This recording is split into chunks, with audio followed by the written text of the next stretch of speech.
Chapter 1425. Under the night sky, cars with headlights came and went by the bright red bridge. They passed by at a moderate speed and drove to both sides of the bridge. There are two main traffic roads on this bright red bridge, providing different directions for the vehicles in Fuyuki City to go to the other side of the city. Although there is a sidewalk on both sides of the two traffic roads, few people will walk to the other side of the bridge. There is no other reason. The distance is too far. However, tonight, there are two people on the sidewalk on both sides of the bright red bridge. They were two beautiful girls with extraordinary looks. One of the girls was about 17 or 18 years old.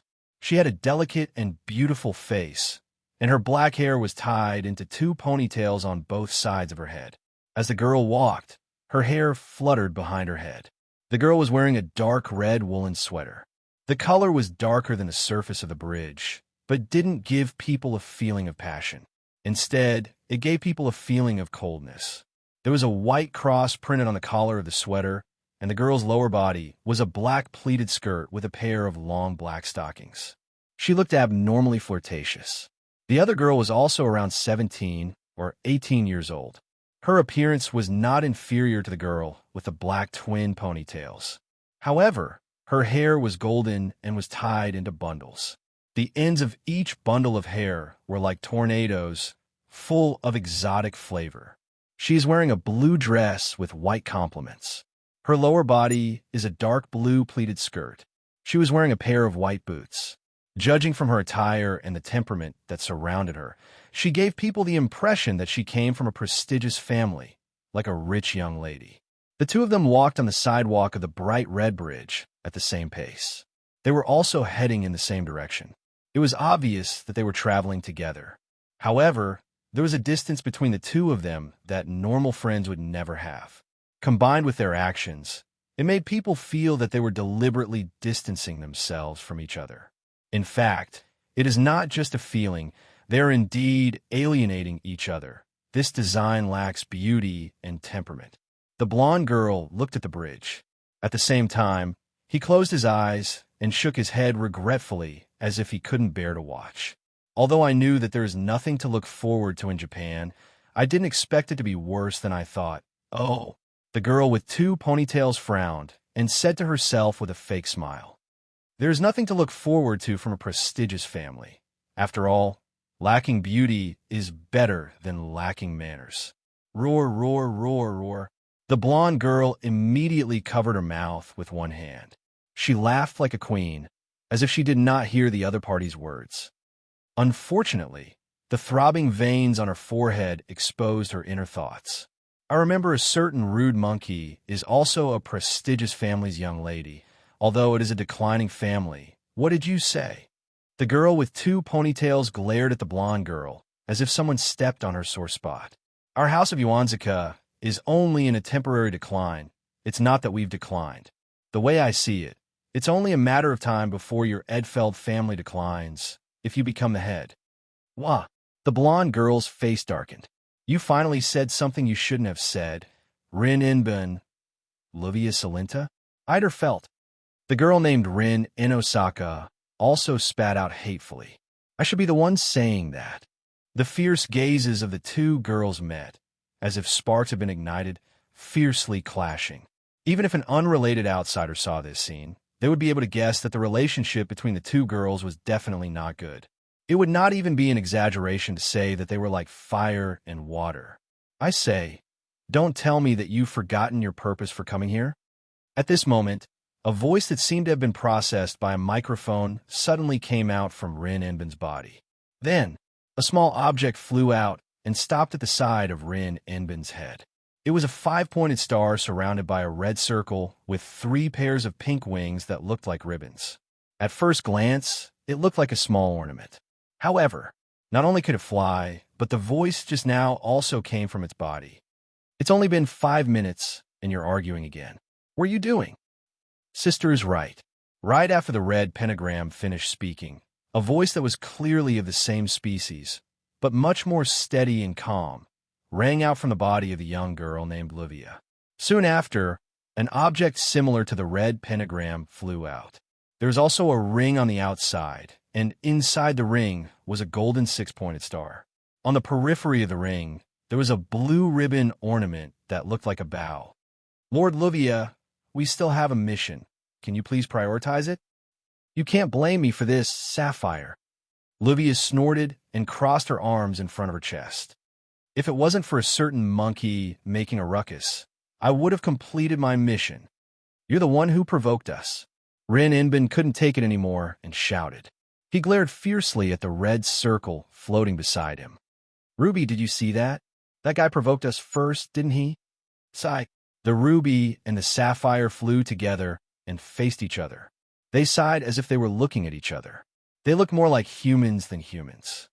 No matter what grudges you have, let's get this done first, okay? Ruby said in a frivolous and serious tone. One of the sources of distorted mana is around here. Can't you take back the rank card first before you come back to argue? It's just like Sister said, Lord Luvia. Sapphire tried to persuade her. The Magic Association's Time Tower asked the two of you to come to Fuyuki City to investigate the source of the distorted magic power and retrieve the rank cards that are causing chaos. It's because of this that the master who created us handed us over to the two of you. If the two of you continue to mess around like this, the master will be angry and the two of you will fail. Rin Inbin and Luvia were speechless Wu Yen. Just like what Sapphire said, Rin Inbin and Luvia came to Fuyuki City to retrieve their rank cards. Rin Inbin and Luvia were members of the Magic Association's Chronometer Tower.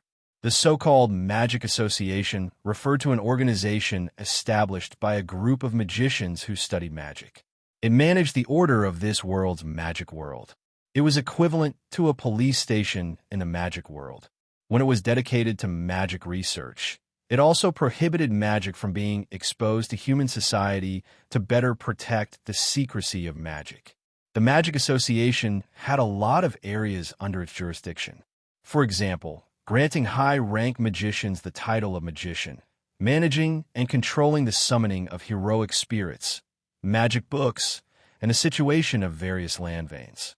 The Magic Association's headquarters was set up in London, also known as the Chronometer Tower.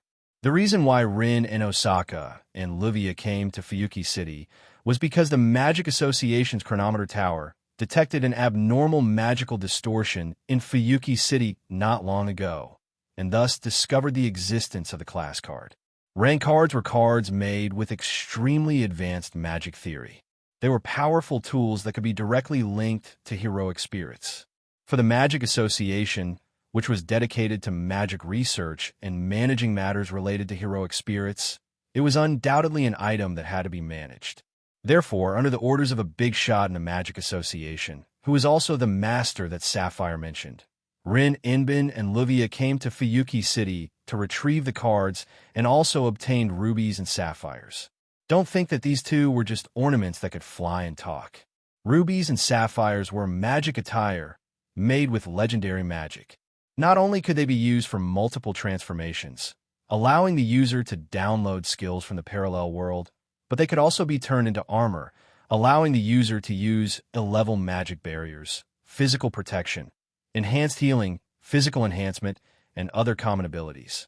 They were extremely advanced magic tools. Once the rubies and sapphires were used to transform, even the most ordinary child would instantly have the combat ability of a high-rank magician.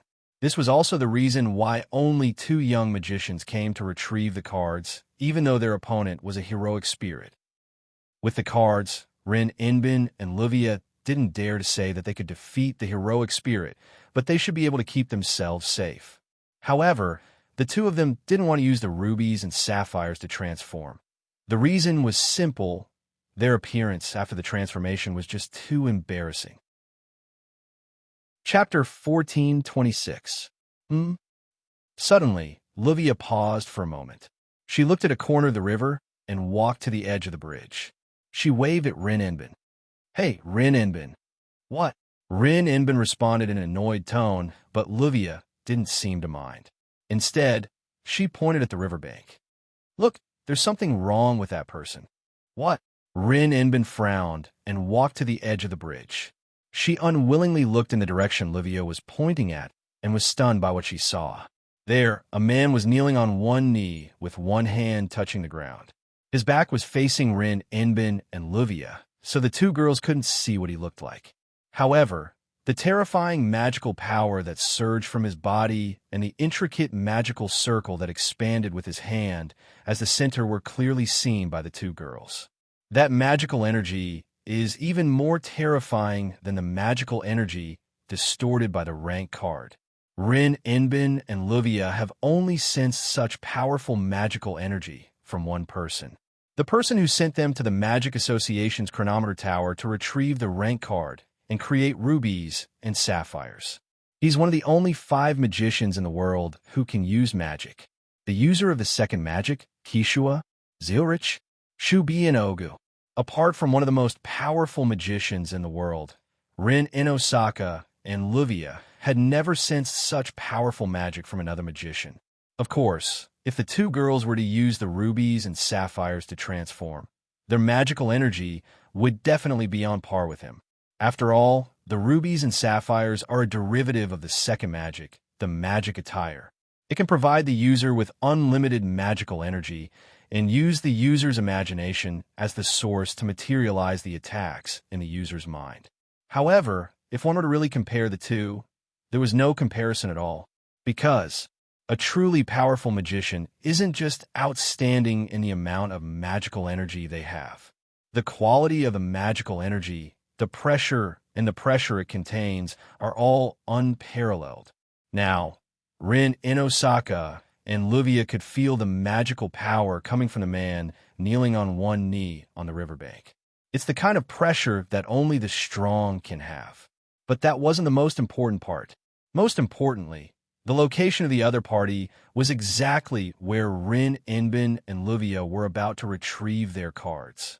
In other words, it was very likely that the other party had the same goal as them. Rin Inosaka and Luvia's expressions turned serious. They looked at each other. Master, Ruby seemed to have the same thought.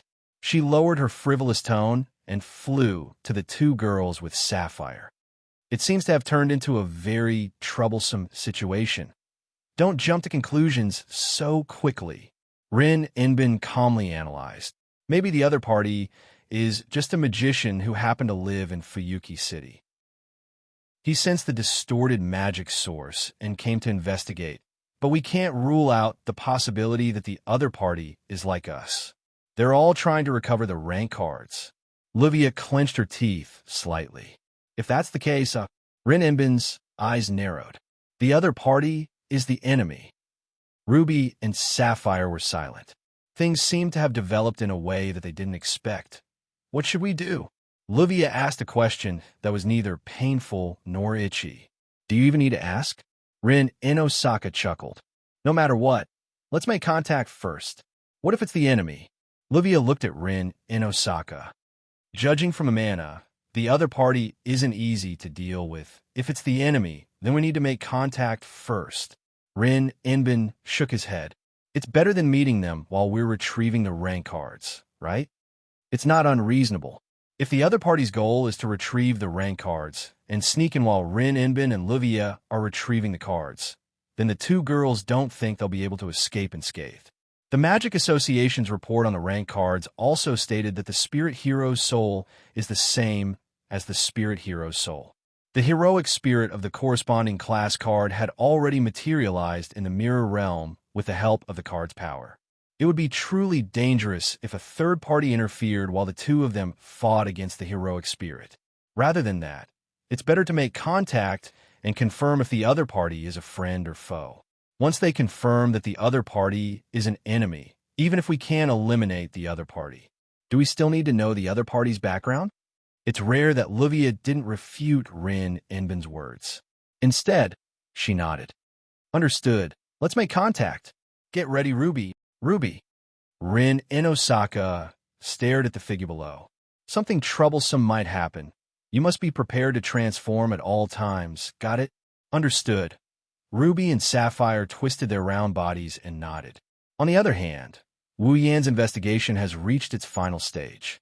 Wu Yan followed the distorted mana coming from the Mirror Realm and found the coordinates of the Mirror Realm as well as the method of its existence. Now, all he needs to do is figure out how to move into the mirror realm based on the coordinates and its existence. Then, Wu Yin will be able to enter the mirror realm and collect the tier cards. The mana that entered the mirror realm slowly returned to Wu Yan's body. The geometric pattern below Wu Yin slowly shrunk until it disappeared. The surging mana slowly calmed down, and the space returned to its original state. Wu Yin retracted his hand and opened his eyes. He let out a long sigh. That's it. Wu Yin stood up and clapped his hands. He looked up at the dark sky. Let's go back. Unfortunately, Wu Yin didn't know if it's because of his luck with women or because of his misfortune, but someone stopped him from leaving. Can we talk for a bit? Just as Wu Yin was about to teleport back home, a voice echoed in the room. The mana in his body paused and returned to its dormant state. Wu Yin frowned and turned to the source of the voice. The three pairs of eyes instantly met in midair and landed on each other. At this moment, it was as if there were only 3 people left in the entire world. The surrounding atmosphere began to become strange. Looking at Wu Yin in front of them, Rin and Livia searched their memories out of reflex. They wanted to find out if they know this magician. Obviously, they couldn't find him. As for Wu Yin, he was startled when he saw Rin and Livia. His frown deepened. How could he not recognize the 2 girls in front of him? Especially Rin. He even knew Wu Yan's measurements. Therefore, he only needed to think about it a little and combine it with the original plot to figure out why the other party would appear here and why he would appear in front of him. It was easy to guess the reason. Wu Yin couldn't help but sigh inwardly at how troublesome this is. He retracted his gaze. What's the matter? Let's get straight to the point. Rin had no intention of hiding anything and asked directly. Your goal is the rank card, right? Even though this might reveal his identity, Rin knew that even if he didn't say anything, his appearance here was enough to make Rin suspicious of his identity and his goal. Therefore, Rin's straightforward words gave off a feeling of arrogance. Wu Yin didn't know whether to laugh or cry. However, Wu Yin didn't have any intention of hiding anything. That's right. A smile slowly appeared on his face. Wu Yin also made his intentions clear. My goal is the rank card. Rin and Osaka and Livia's hearts sank, and their gazes became vigilant. Where are you a magician from? You're not from the Magic Association, right? Wu Yin raised an eyebrow and smiled. Indeed, I'm considered a magician, but you don't have to worry about my background. I'm just a wild magician. Is that so? Rin and Osaka nodded.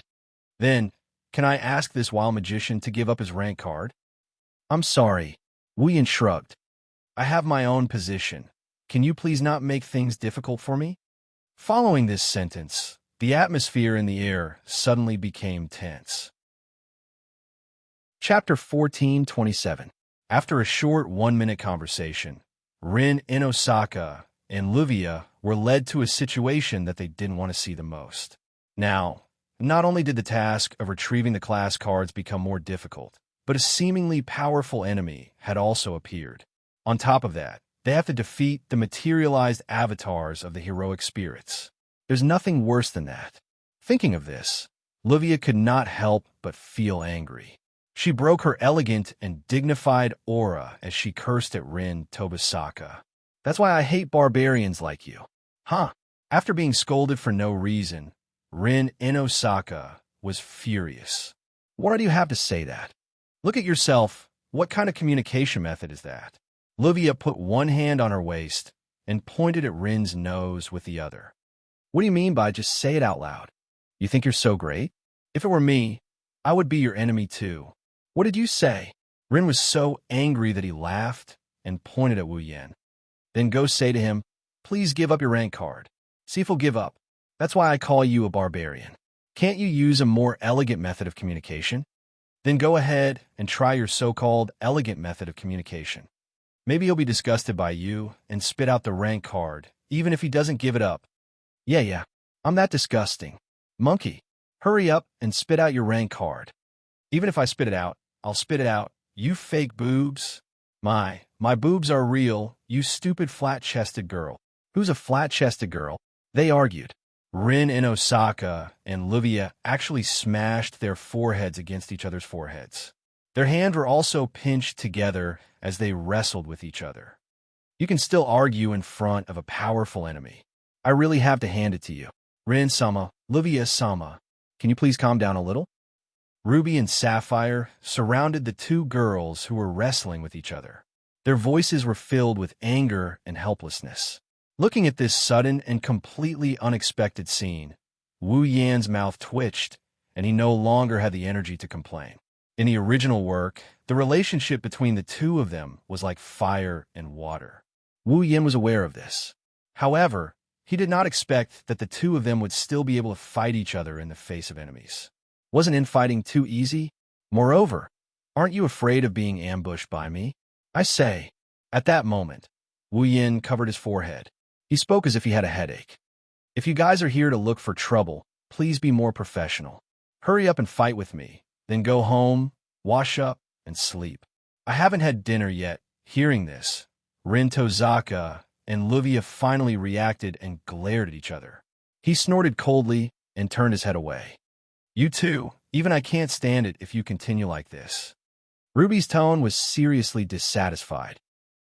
If it wasn't for the fact that the other party was a gentleman and didn't sneak up on you when you were quarreling, you would have died long ago, you know? Shut up, Ruby. Rin glared at Wu Yan angrily. Ruby is right. Since you didn't sneak up on us, you don't seem like a bad person. If possible, we don't want to be enemies with you. Mr. Gentleman, please give up on the rank card. I already said. I have my own position. Wu Yan retorted. Also, don't call me a gentleman. When I'm evil, even I'm afraid of myself. This is troublesome. Rin rubbed his forehead. His gaze became serious. Then, in other words, we can only be enemies? Wu Yan didn't admit nor deny it. He just threw out this sentence. If your goal is also the rank card, is that so? Rin and Osaka and Livia's bodies tensed up. Then, there's no other way. In order to not make the mission difficult, Livia's expression was serious. Just like you said, let's hurry up and fight. After saying that, Rin, Enbin, and Livia both reached for the ruby and the sapphire. Ruby, sapphire, yes. Ruby and sapphire spun in the air and arrived above Rin, Enbin, and Livia's outstretched hands. Their bodies trembled violently, and a red and a blue cane suddenly protruded from their bodies and were grasped by the two girls. Buzz, in the next moment, a dazzling light appeared from Ruby and Sapphire's bodies and enveloped Rin and Livia's bodies. A huge amount of mana reverberated in the surroundings, turning into light particles that danced around the center of the flash like fireflies. Wave-like ripples spread out from the center of the flash and reverberated in the surroundings. The magic power that soared to the sky turned into a gust of wind. It swept towards Wu Yan's body. Feeling the powerful mana, Wu Yan's expression darkened. His wine-red eyes stared at the light in front of him. Not long after, the light dissipated and the situation inside was revealed. In the gradually dissipating light, the two girls had completely changed. The red woolen sweater and dress had all disappeared and were replaced by two strange outfits. Rin in Osaka was wearing a red and white fluffy dress. The style was a bit childish.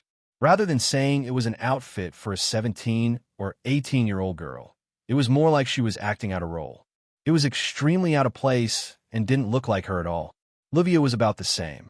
She was wearing a fluffy blue dress with white complements. It was the exact same style as Rin and Osaka's. The style was also somewhat childish, and it didn't fit in with her aura of a young lady at all. In addition, the two girls had cat ears on their heads and a tail on their backs. They also held star-shaped canes in their hands. She looked just like a magical girl. Wu Yan, Rin and Osaka, and Livia looked at each other in silence. After a while, Wu Yan spoke first. I'm going back. After speaking, he turned around and left without looking back. Stop right there. Rin and Osaka and Livia angrily roared. They raised their canes and swung them down without hesitation. Magic power surged out of the two staffs, and they turned into magic cannons that rained down on Wu Yan like meteors. The cannons rained down on Wu Yin like a meteor shower. Bang, bang, bang, bang, bang. Thick smoke and fire shrouded the front, and a loud explosion resounded. In a moment, the thick smoke and fire blew toward the bright red bridge above. However, before they could spread, a hand stretched out from inside and suddenly waved. A gust of wind rolled up and blew them away. Oh! Wu Yin stood in the middle of the dissipating smoke and flames, unharmed. He withdrew his hand and smiled with interest.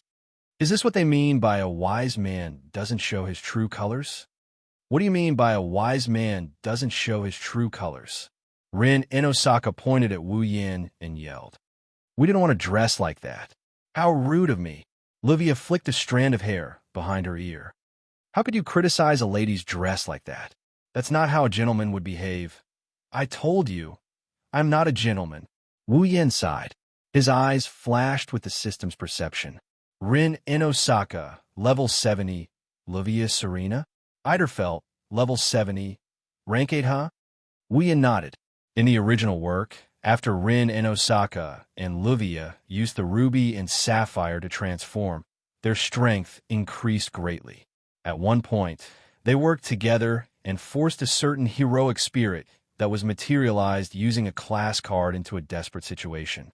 Moreover, it was one of the strongest heroic spirits. Since both of them were at the 8th rank after the transformation, the strength of those heroic spirits should be about the same as his, right? Wu Yin relaxed after getting a basic understanding of the power of the heroic spirits materialized by rank cards. Well then, mana flowed out of his body and turned into a liquid that wrapped around his body. Wu Yin licked the corner of his lips as if he was on fire. Let's see if your power matches your rank. Rin Inosaka and Livia felt their hearts rise when they saw Wu Yan's beast-like aura and mana. In the next moment, the three of them disappeared from where they were. Like 3 streams of light, they soared into the sky and collided with each other. Boom! The violent, muffled sound was like a thunderclap, resounding through the entire sky of Fuyuki City. Chapter 1428. Bang! Under the tranquil night sky, a thunderous roar exploded in the air without any warning. 3 streaks of light crossed each other at an extremely fast speed and transformed into the world's most solid meteors. They collided with each other in an instant. Boom! Violent gales filled the sky. The entire sky seemed to tremble at this moment. Accompanied by a thunderous sound, the sky shook violently. Rin Inbin and Livia held their staffs and retreated explosively. They stepped in midair, and as they retreated, they swung their staffs fiercely at the void in front of them, leaving a trail in their wake. As the staffs drew a line in the air, a dazzling magical light flashed in the air. Magic cannonballs the size of footballs shot out like a meteor shower, fiercely bombarding Wu Yan. Under the barrage of magic cannonballs, Wu Yan's body was as small as an ant. However, his eyes were filled with a fearless expression. The corners of his mouth even curved up into a happy smile. Staring at the barrage of magic cannonballs, Wu Yan's body erupted with violent magical energy. At the same time, in front of Wu Yan, a dazzling and intricate geometric magical formation was drawn. With a crisp ding sound, it rippled outwards. Within the geometric magical formation, a crimson curtain of fire burst out like an erupting volcano and transformed into a natural flame barrier. Like raindrops, the magic cannonballs landed heavily on the curtain of fire. Bang, bang, bang, bang, bang. In the air, the space around the curtain of fire began to tremble. Magic cannonballs rained down from the sky like a torrential rain. All of the magic cannonballs rained down on the curtain of fire and violently collided with the curtain of fire, causing the sky to explode like firecrackers. It's useless? Rin Inosaka and Livia gritted their teeth and raised their staffs at the same time. They pointed forward. Then, how about this? As the 2 girls pointed their staffs forward, 2 overlapping magical formations, one red and one blue, sprung out and spun around. In the next instant, the two overlapping magical formations suddenly expanded and expanded to the size of a person. The dazzling beam of light was like a falling meteor. It pierced through the air and whistled through the air as it fell towards Wu Yan. Not bad. Wu Yan opened his eyes slightly. His body erupted with even more frightening magical flames. Unfortunately, it's not enough. Magical flames burned like raging waves and surged towards the top of Wu Yan's head. It spiraled and turned into a fiery red vortex like the mouth of a volcano. The fiery red vortex spun and trembled all over. A muffled sound like an earthquake resounded from it and reverberated under the night sky. Then, scarlet flames flashed in the red vortex, and a ball of light burst out. Within the light, a fiery red arm that was over 10 meters long stretched out. It looked like a giant's arm was stretched out. Rin, Inbin, and Luvia felt their scalps go numb when they saw the giant fiery red arm. Roar! It was as if a giant was roaring. A muffled roar turned into a sound wave from the volcanic vortex. Within the sound wave, an extremely subtle but exceptionally clear chanting sound was suddenly heard. Resurrected Titan's hand. The giant arm stretched out and clenched into a fist. With a shrill sound that could even make space howl, it carried with it a turbulent air current. It fiercely swung out and collided with the beam of light at close range. Boom! In the sky, the beam of light and the giant arm collided. Like a meteor crashing into Earth, a blinding light flashed. Then a deafening sound of collision and a storm-like shockwave exploded in all directions. Rin and Osaka and Luvia hurriedly raised their staffs once more, erecting a magic barrier to block off the incoming shockwaves. Cold sweat dripped down their foreheads as they watched the blinding aurora and the fiery red giant arm dissipate into thin air. The two of them had joined forces and unleashed a magic light pillar with all their might. What kind of magic is that? Isn't it too destructive? Luvia couldn't help but exclaim. We already transformed and worked together. Our most powerful magic cannons were blocked just like that. Where did that man come from? Magic. I've never seen magic before. Rin Inbin bit his nails. Which system's magic is that? The two of you. There's no time for you to hold a meeting. At this time, a hand was placed on Rin, Inbin, and Luvia's shoulders. If you don't show me what you're capable of, I can't guarantee that you won't lose an arm or a leg.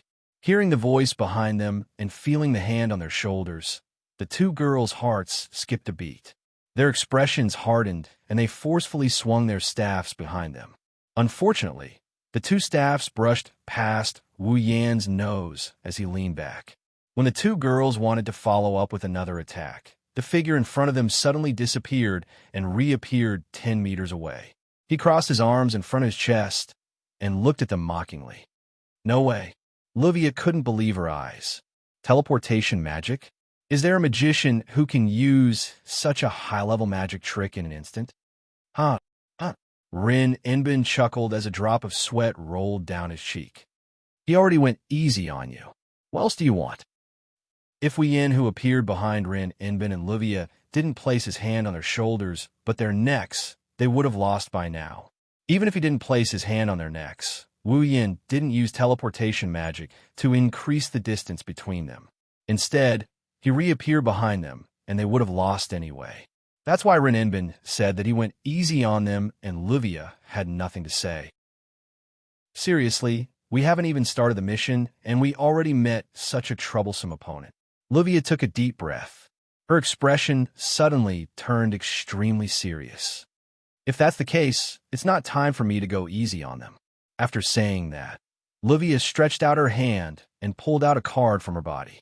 It was a palm-sized rectangular card with a noble dressed in luxurious clothes and holding a spear engraved on the front. On the card, there were no other images other than a noble holding a spear.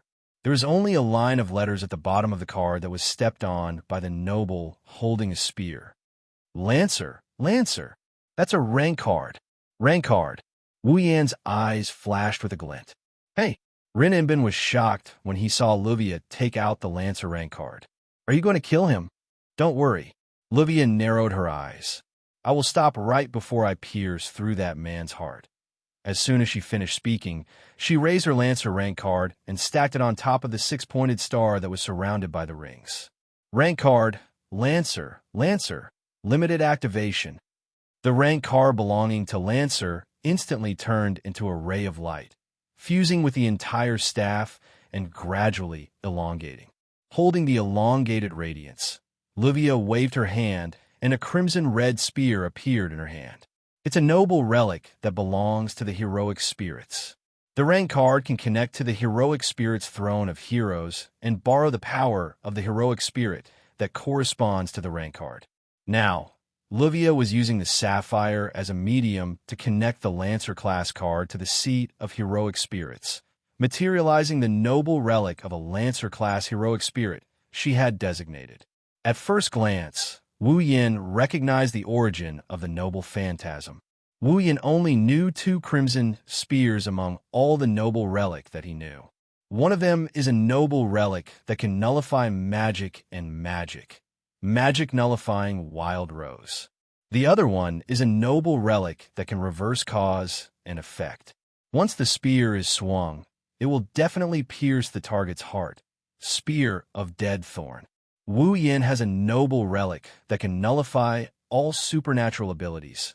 Fantasy Killer. It's a noble relic that was modified by the system using the magic nullifying wild rose as its raw material. Wu Yin could tell that the noble relic in Livia's hand is not the magic nullifying wild rose. That explains the origin of the spear. Spear piercing death. Chapter 1429. The Spear of Reverse Karma. Spear of Death. Its ability was to reverse karma. With the premise of having the heart in the heart, it first decided on the effect of having the heart in the heart. Then, it used the spear to attack as the cause to launch an attack. This was because the result of the attack was destined to happen. Therefore, once the spear of death piercing was swung towards the enemy, normal defense and evasion would be meaningless. No matter what, the spear of death piercing would definitely hit the enemy's heart. This effect was already a type of curse. Therefore, it wasn't an exaggeration to say that the spear of death piercing spear was a spear of absolute destruction. The moment he swung the spear, he already knew that he would definitely hit his opponent's heart. Even if he managed to defeat the user of the spear of death, there was no way he could change the outcome. His heart would definitely be hit. In order to nullify the spear of death when it was swung towards him, unless he was lucky enough to change his fate and prevent the spear of karma from causing the karma spear to fail, otherwise he would never be able to escape the curse of having his heart targeted. Wu Yin did not think that he had enough luck to change this treasure that determined karma beforehand. However, to him, the spear of death was not much of a threat. The reason was simple. Even if his heart was pierced, as a true ancestor, nothing would happen to him. Most likely, the moment the enemy pulled out the spear of death, Wu Yan's heart recovered. Of course, because the spear of death had already determined the effect of having the heart in the heart. It was a spear of death. Normally, the damage caused by this spear could not be recovered, but Wu Yin still had the purification power of the holy angel. The spear of death's ability was a type of curse. To deal with this curse, with Canon's purification power, it could be removed in a matter of minutes. Therefore, that's what the thorn spear can do for Wu Yin. It was just the pain of having his heart pierced. Wu Yin wasn't afraid of the spear that pierced through the dead thorn. Moreover, it wouldn't be that troublesome to deal with the spear of death. However, obviously, the other party didn't think so. Mr. Gentleman, let's stop here. Holding the spear of death in his hand, Livia's confidence seemed to have increased to the limit as she spoke with confidence. Since you're here for the class card, you should know what it is, right? A noble relic. Without waiting for Wu Yin to answer, Long Fei exclaimed. Rin Inosaka, who was at the side, spoke first. This is a noble artifact that can definitely hit the heart. Spear of death piercing. So, it's not too late to stop now. Livia stared at Wu Yin. You didn't try to kill us just now, and we don't want you to die in vain either. How about we stop here? Oh? Wu Yin pretended to be surprised and asked. In other words, You don't mind me collecting rank cards? Of course not. Rin in Osaka squinted his eyes. What we mean is, why don't you give up on the cards? As expected, Wu Yin shrugged helplessly. Then, let's continue. It seems like we can't communicate. Livia's expression turned serious. Then, there's no other way. Livia stomped on the air and held the spear of death in her hand. She turned into a shadow and appeared in front of Wu Yan. Pierce. She looked up and stared at Wu Yan, who was still smiling. She gritted her teeth and stabbed the spear in her hand without hesitation. Spear of death. The crimson spear was like a crimson snake as it shot out at lightning speed. She didn't decide on the direction, nor did she aim at anything. The spear flashed through the air on its own. Slash! With a tearing sound, the death-piercing spear pierced through Wu Yan's heart without mercy. Fresh blood splattered in the air.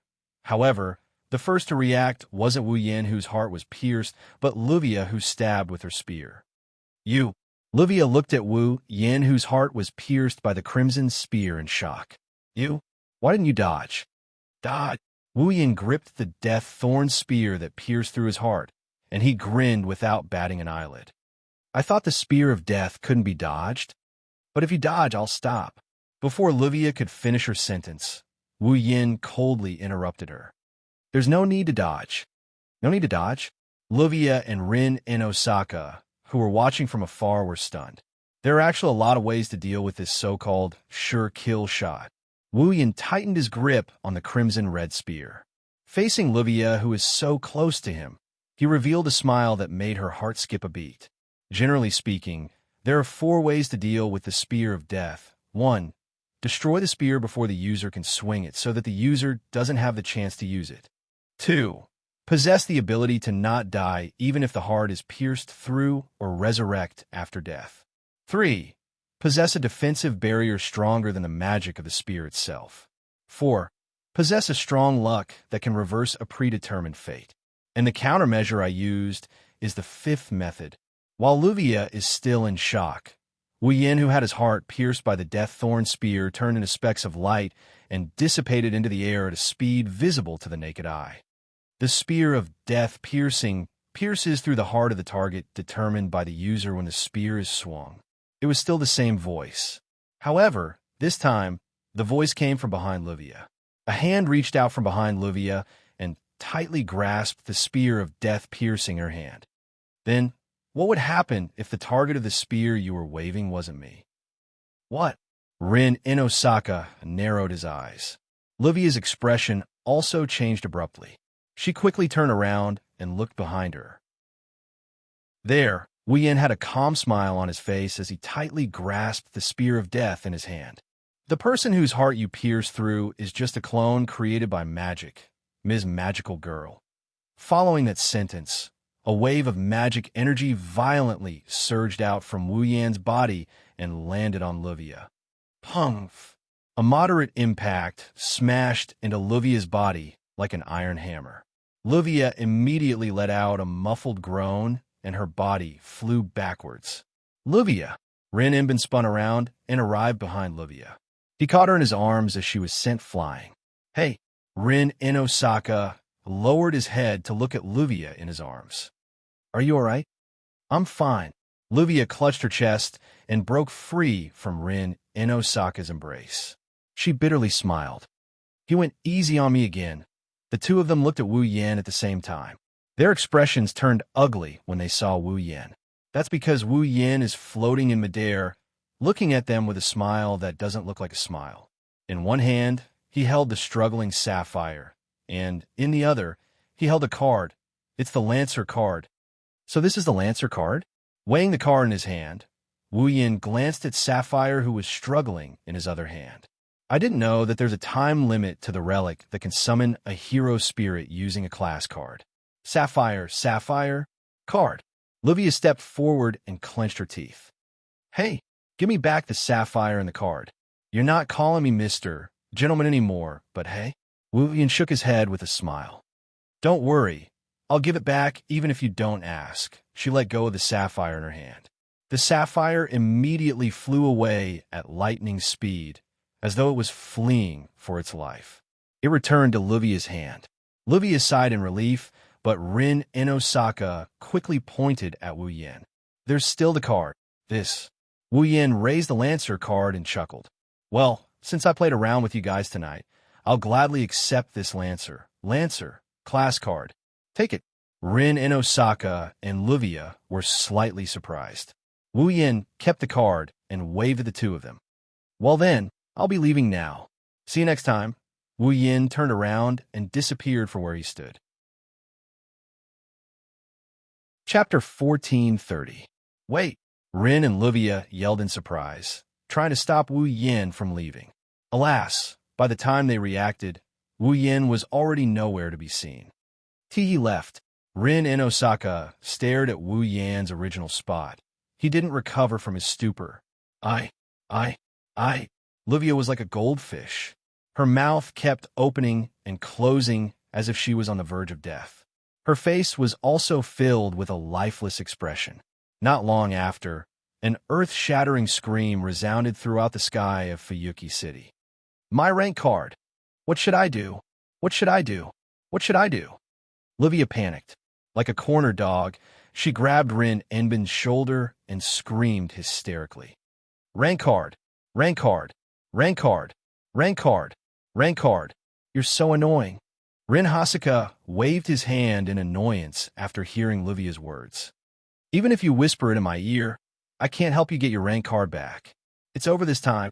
As if facing the end of the world, Livia hugged her head and squatted down in despair. In the end, not only did I fail to retrieve the class card tonight, I even lost the Lancer's class card. If Master finds out about this, Livia's delicate body trembled. She couldn't say the rest of her words. After all, on the surface, Rin and Livia were sent by the Magic Association's chronometer tower to retrieve the rank card. But secretly, the two girls agreed to come to Fuyuki City to retrieve the rank card with their own motives. The master they were talking about was Kijuya, Zerich, Shubi, and Ogu. Not only was he one of the top 5 magic users in the world, but he was also known as the Marshal of the Demon Path. Even if he didn't have a second spell, what about Keishua? Zerich? Shubi and Ogu was also a magician at the peak of the world. When such an existence entrusted Rin and Osaka and Livia to come to Fuyuki City to retrieve the rank cards, he promised that he would, as long as the two girls collect all 7 class cards: Saber, Swordsman; Lancer, Lancer; Archer, Archer; Rider, Rider; Caster, Magician; Assassin, Assassin; and Berserker, Berserker. Then I'll accept them as my disciples. This was an opportunity that any magician could only dream of.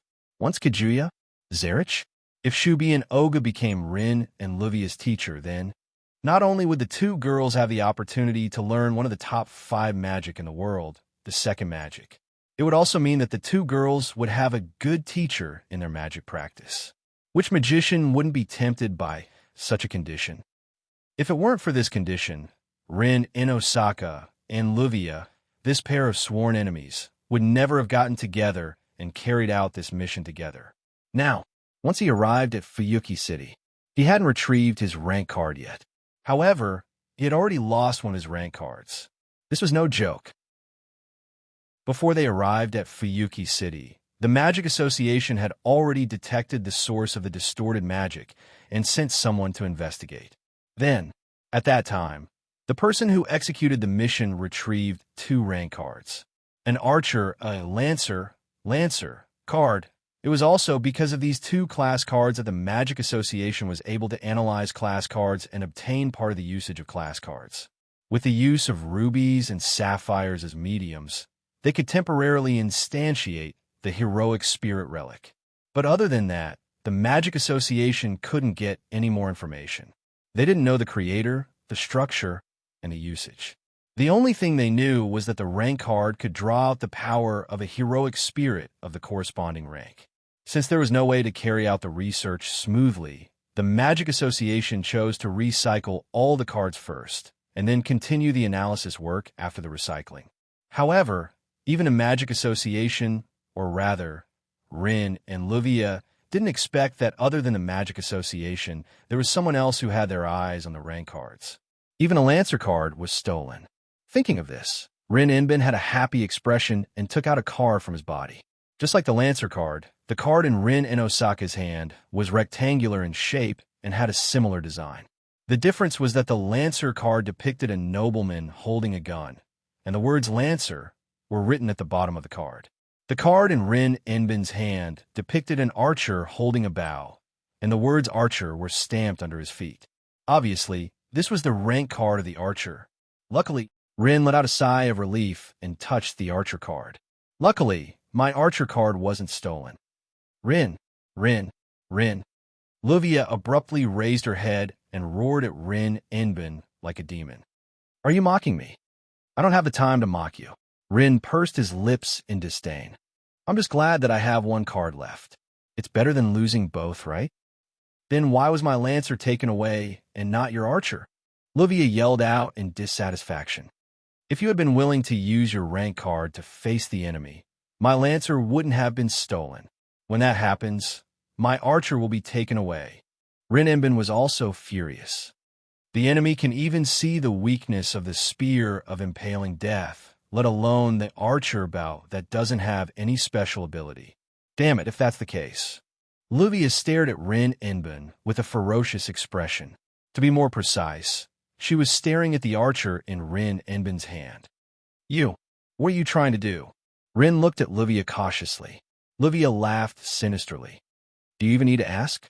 Of course I'm going to steal your archer. Luvia raised the sapphire in her hand and shouted. Let's go. Sapphire. However, not only was Sapphire silent, it didn't even provide the slightest bit of magic. Luvia was stunned. What's wrong? Sapphire. Lil Blue is disappointed in you. It wasn't the sapphire that answered Luvia, it was the ruby. No, to be exact, we're both disappointed in the both of you. Huh. Rin Inosaka and Luvia were both stunned. We were partners on a mission together, but not only did we keep arguing along the way, but we didn't reflect on ourselves after our class card was snatched away. Instead, one of us rejoiced, and the other even tried to snatch the other person's card. Ruby sighed. I've had enough of the both of you. The great master handed us sisters over to the two of you so that we could assist the two of you in your card recycling mission. Sapphire spoke up. However, instead of saying that you're on a mission, it's more like you're having a personal argument. You don't care about the mission at all. You, Rin and Luvia, couldn't back down after being lectured by the two Canes. What do you mean by this? I mean, the ruby twisted her body and broke free from Rin's grip. You two have. You don't have the right. The sapphire also broke free from Luvia's grip. Be our master. With that, the two staves flew off at the same time. They turned into two streaks of light and flew off into the distance.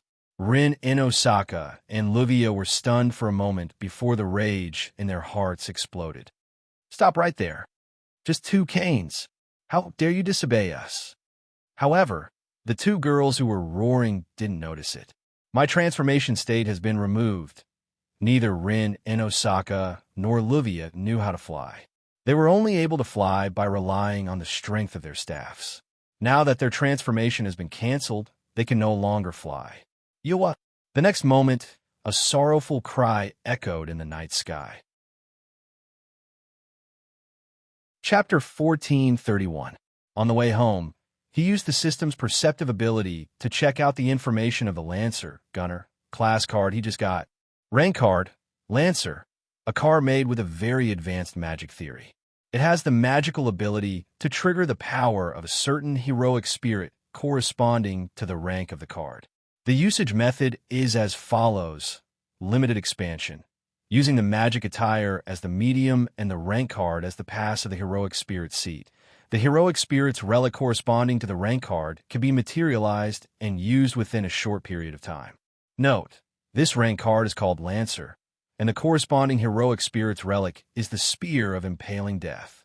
Parallel limited expansion. With multiple magic attire as the medium and the class card as the pass to the seat of heroes, multiple heroic spirit's relic corresponding to the class card can be materialized. The same relic can be materialized repeatedly. This is the overlapping expansion mode of limited expansion. Note, this rank card is called Lancer, and the corresponding heroic spirit's relic is the Spear of Impaling Death. Dream summoning, with the user as the medium and the class card as the pass to the seat of heroic spirits. The user can summon the power of the heroic spirit corresponding to the class card and materialize it on the user. The user can turn into a heroic spirit and obtain the power of the heroic spirit corresponding to the class card. Note, this rank card is called Lancer, and the corresponding heroic spirit is the half-human, half-god mythical hero, Cuculin. Spear of Impaling Death, a magical spear that reverses cause and effect. The moment the user swings the spear, the user will determine the result of the heart attack. It will definitely pierce through the enemy's heart. The information of the rank card Lancer, Gunner, entered Wu Yan's mind in a direct manner, allowing him to obtain it. As the information of the Lancer rank card was injected into his mind, the three methods of using the rank card were also engraved into the deepest part of Wu Yan's memory. Limited expansion, side-by-side expansion, dream summoning. There wasn't the slightest bit of hindrance in how to use the three kinds of class cards, which were easily obtained by Wu Yan, as long as Wu Yan wanted to. He could use the Lancer card at any time. He used the heroic spirit corresponding to the Lancer, which was the Spear Knight, Cuculin's treasured artifact, the spear-piercing spear, and his power. Wu Yan couldn't help but feel speechless. Although the power of the heroic spirit summoned by the power of the class card was only equivalent to the power of the heroic spirit itself, and the summoned power might be weaker than the current Wu Yan, the same could not be said for the treasures. Every heroic spirit had a weapon that symbolized their power, a noble relic. It was the embodiment of the heroic spirit's true power. It was the final equipment of every heroic spirit. It was known as the materialized miracle or the noble fantasy. Not only were they super strong armors that could trigger miraculous powers, but they also had all kinds of magical abilities. For example, the Spear of Piercing Death had the ability to pierce through the opponent's heart no matter what, achieving a one-hit kill. Such an ability could be said to be extremely terrifying. Wu Yan did not care much about the power of the heroic spirits. After all, even if the heroic spirits came in their original bodies, they might not be as powerful as him when he used his full strength and reached the peak of the 9th level. However, Wu Yan could not help but care about the treasures. There were some relics that were purely powerful, but there were also some relics that had magical abilities. These abilities were very useful, even for Wu Yan. Therefore, if an ordinary person or a magician obtained a class card, he would know how to use the class card. Now that he knew how to use the class cards, the most useful thing for him was undoubtedly the dream summoning. He could directly transform into a heroic spirit and obtain the power of a heroic spirit. This was a shortcut that could allow an ordinary person or a magician to obtain super strong power in an instant. However, for Wu Yan, among the three class cards, the limited expansion and parallel limited expansion were more useful.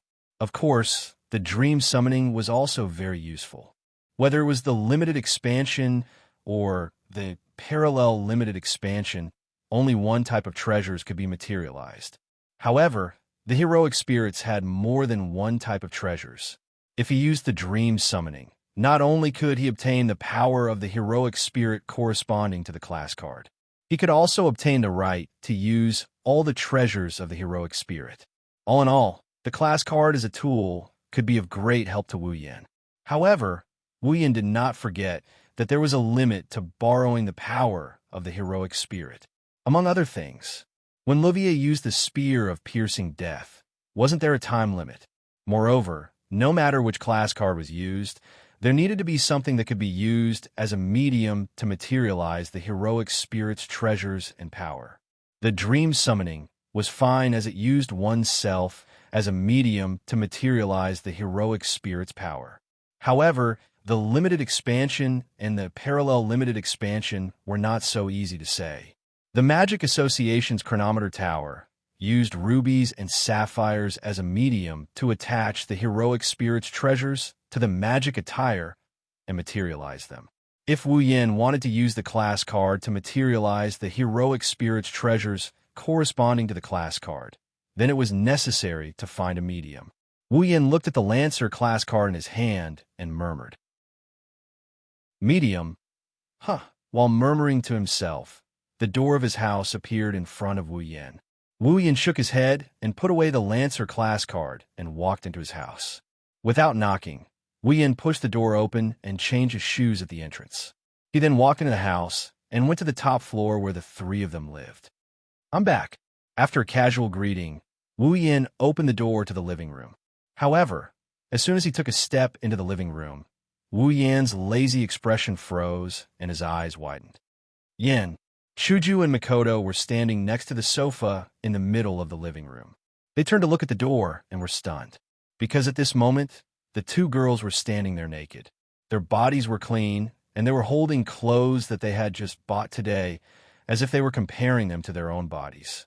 Obviously, Chuju and Makoto were trying on the new clothes they bought today. Trying on clothes?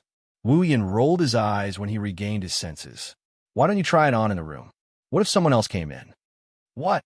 What's the difference?" Chuju and Makoto also reacted. Their faces turned red, and they glared at Wu Yin.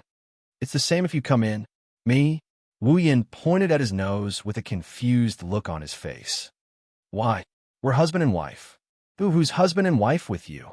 Makoto's face turned even redder. As usual, she had no immunity to this topic. "All right, get out of here." Chuju picked up a piece of clothing and used it to cover her body. She walked in front of Wu Yin and pushed him out. Wu Yin was dissatisfied. "Aren't you treating me like an outsider? Haven't I seen it before?" "So noisy." Makoto's ears turned red. She followed Chuju and used a piece of clothing to cover her body. She walked to Chuju's side, and together with Chuju, they pushed Wu Yan's back. "Get out! Get out!" Wu Yan didn't know what to say. These two arrogant girls were the first to have intimate contact with him. Even if they didn't see it 1,000 times, they've seen it at least 100 times.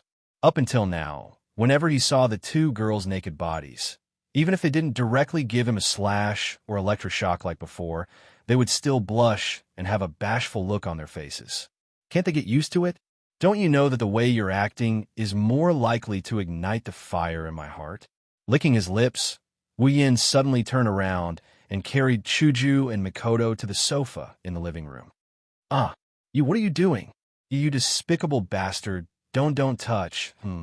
I feel like your bodies have become more voluptuous. Really? Don't doubt my touch. You'll know once you touch. Is that so? Where are you touching? Don't touch there. Chapter 1432. The night gradually deepened. In one of the rooms on the top floor of the courtyard, Wu Yin laid on his bed after making love with the two girls. In his arms, Hinajiku and Makoto were panting with flushed faces. Their skin was an alluring rosy red, and their delicate bodies were covered in sweat, proving just how intense the battle was. The two girls who were slightly exhausted no longer had any thoughts of shyness. They laid in Wu Yan's arms and opened their eyes to listen to their sweetheart's strong heartbeat. However, such a peaceful and warm state made the two girls even more sleepy. They raised their heads and looked at Wu Yin with their gem-like eyes. "All right." Chuju helped Wu Yin tidy up his hair. "How's the investigation today? Are you talking about the mirror realm?" Wu Yin couldn't help but grin when he met the two girls' eyes that seemed capable of sucking him in. "We've done most of the things we need to do. The next thing we need to do is to analyze the method to enter the mirror realm and determine the coordinates of the mirror realm. Then we can start collecting the rank cards. Are we starting?" Mikoto's ears twitched like a puppy that smelled a piece of meat. She opened her mouth eagerly. "I'm looking forward to the duel with the legendary heroes. I already said it's not a duel." Wu Yin pinched her nose and shook his head. "They won't follow the rules of the duel. They'll beat you to death. Don't worry about that." Makoto slapped Wu Yan's hand away and snorted. "When the time comes, I'll beat them to death too." "You're that confident?" Wu Yin snickered. "I remember. In the beginning, a certain someone would even be afraid when they saw a dead person. Don't mess around. I'm too embarrassed to go over there." Makoto bared her teeth at him like she's going to bite him at any moment. "Now, I can definitely do it." "Oh?" Wu Yin looked at Makoto in disbelief. "Really?" Of course it's true. Makoto felt a little guilty at first. Then she puffed up her little chest. It's not a real person anyway. There's no need to hesitate. You can do it because the opponent isn't a person. Wuyan didn't know whether to laugh or cry and attracted Makoto's angry glare. What? I can't. I didn't say that. Wuyan quickly raised his hands in surrender. That's enough. Chuju pushed Makoto's shoulder and looked at Wuyan. When can we start the mission? We should be ready by tomorrow night. Wuyan's hands slid down the sweaty backs of the two girls.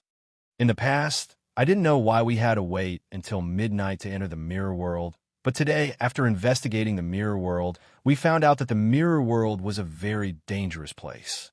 After some investigation, I found out that the mirror world isn't a real world. It's not a real world. Hinajiku and Makoto pretended to listen attentively. It's like the other side of a mirror. Depending on what you see, the reflection will be different. Wuyan raised his hands and rotated them facing each other. It's used to describe the existence of the mirror world.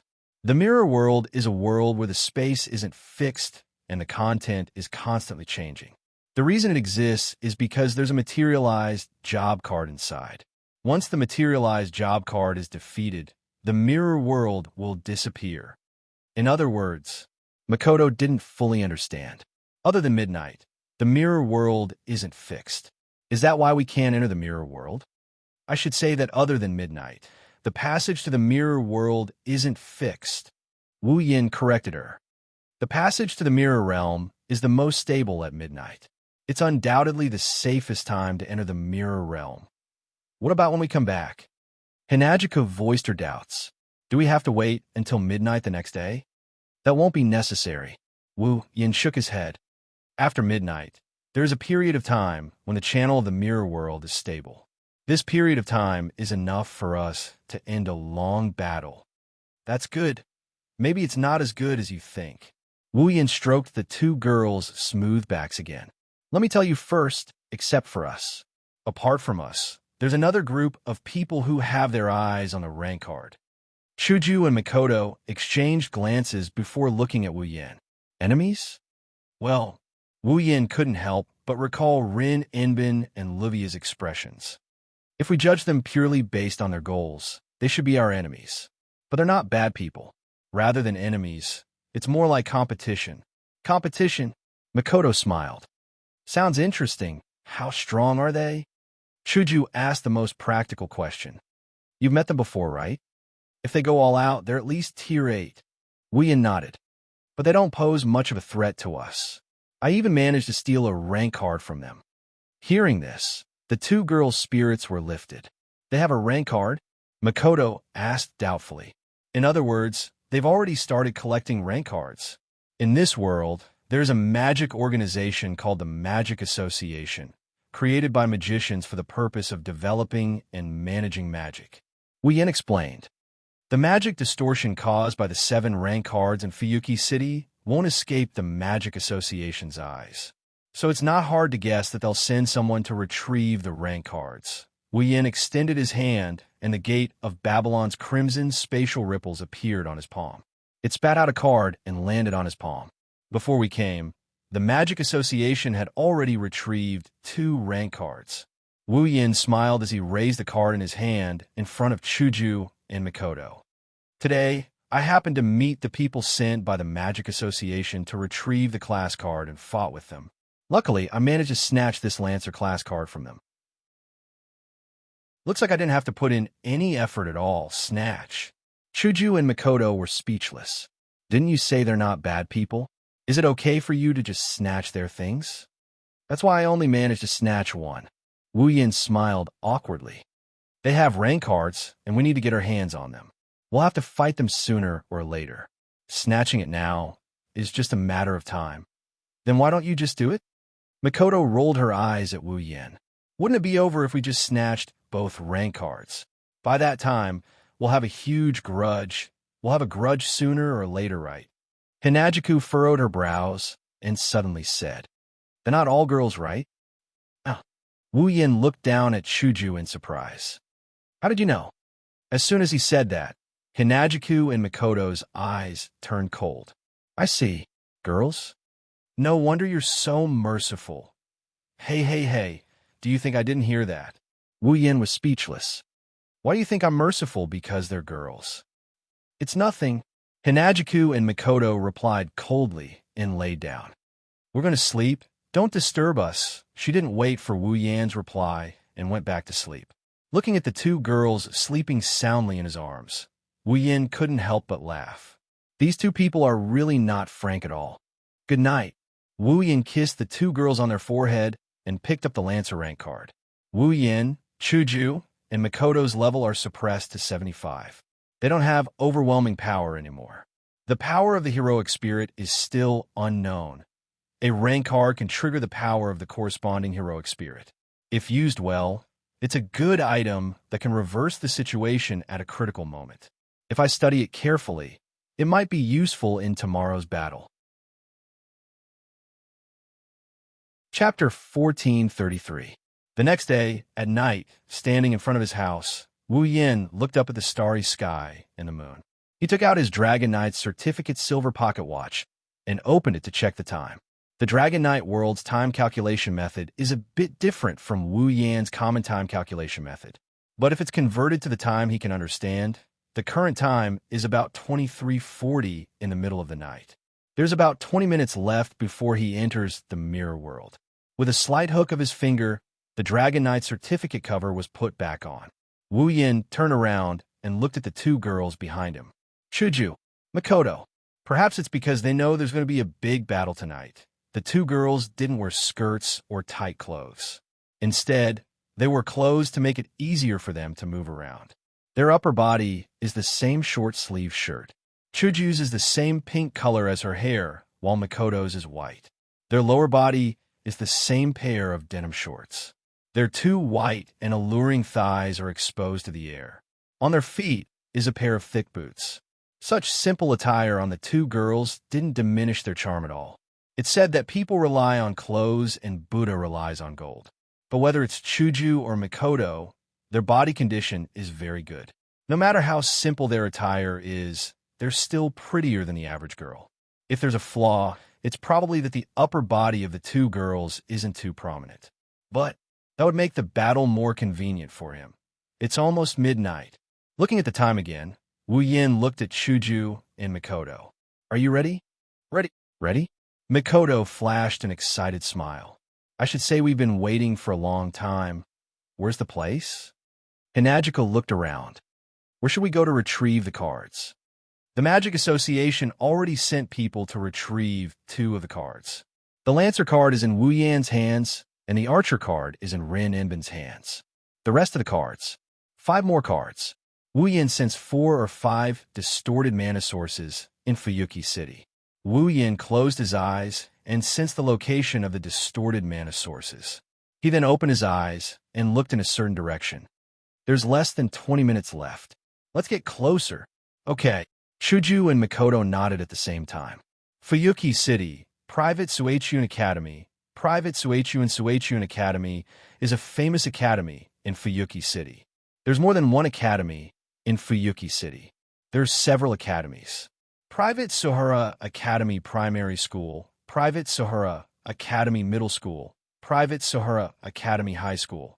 In addition to kindergartens and universities, the private Suichun Gakuin in Fuyuki City included the other 3 schools.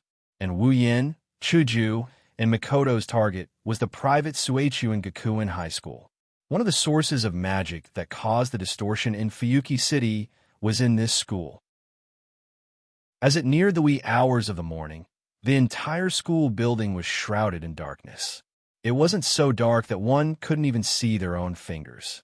However, it also severely obstructed one's vision. At this time, even the security guards and night patrol personnel had returned to the duty room to rest. The entire campus was silent, without a single ray of light. Wu Yin sensed the exact location of the source of the distorted mana and brought Chuju and Makoto to the school field. However, what surprised the 3 of them was that there was someone else in the field, and it's someone Wu Yin knew. She was wearing a white coat, a black pleated skirt, tall stockings, and her shoulder-length black hair was tied into two ponytails, Rin and Osaka. She's here too? Wu Yin was surprised for a moment. Then he understood. That's right. Her mission was to retrieve the class card. What? Chuju, who was next to Wu Yin, asked in confusion. Do you know her? Didn't I tell you guys? Wu Yin shrugged and sighed. The Magic Association also sent someone to retrieve the class card from Fuyuki City. I snatched one from them yesterday, oh? Makoto raised an eyebrow. Her brown eyes stared at Rin and Osaka. Is she the girl you let go of yesterday? The two girls looked at each other. Then, he looked at Wu Yin with a frosty expression. She's a pretty girl. No wonder you let her go. You're too sensitive. Wu Yin face-palmed. Then he frowned. That's strange. Why is she alone? Where's the blonde girl? And his eyes were locked on Rin and Osaka. Wu Yan's eyes rippled with the system's perception. Rin and Osaka, level 60, sigh. Rubbing his forehead, Wu Yin couldn't help but mutter. Rin and Osaka, who isn't a magical girl, is so weak. The three of them subconsciously lowered their voices, so the entire conversation was rather low. However, Rin Inbin, who was standing in the middle of the field, still noticed something. Rin and Osaka's expression froze. She turned around abruptly and tensed her body. Who's there? Rin and Osaka saw Wu Yin and the other two standing on the edge of the field. She was stunned for a moment before she exclaimed, It's you. Oh, we meet again. Wu Yin smirked. Miss Magical Girl, aren't you going to transform today? Who's Miss Magical Girl? Rin gnashed his teeth as he picked up a few gems that are bright red in color. Holding them between his fingers, he looked at Wu Yin cautiously as if he was going to throw them out. Why are you here? Don't tell me you're still asleep. Wu Yin pursed his lips. Why am I here? Isn't the answer obvious? Rank card. Rin and Osaka's expression darkened. Her eyes were filled with uncertainty. At this moment, a series of footsteps sounded from the other side of the field and entered the ears of the four people present. Wu Yin, Hinajiku, and Makoto looked at the source of the voice. Rin, on the other hand, was shocked. He turned around, and he yelled at the source of the voice as if he knew who it was. Don't come over here. The owner of the footsteps seemed to have been startled by Rin Tobisaka. The owner of the footsteps let out a cute cry and stopped at the edge of the field, not far away. Wu Yin, Chuju, and Makoto were stunned when they saw the intruder. This was because the newcomer was more or less out of everyone's expectations. It was a girl of about 10 years old. Her hair was as white as snow and as smooth as water. It gently hung down to her waist. Her skin was also as white as snow. Although her pupils were not white, they were very clear. Her entire person was like a snow fairy. Even if one looked at her from a harsh angle, she was still extremely cute. She was wearing a plush shirt with an orange camisole and a purple pleated skirt. Her eyes were like red gems that shined in the night.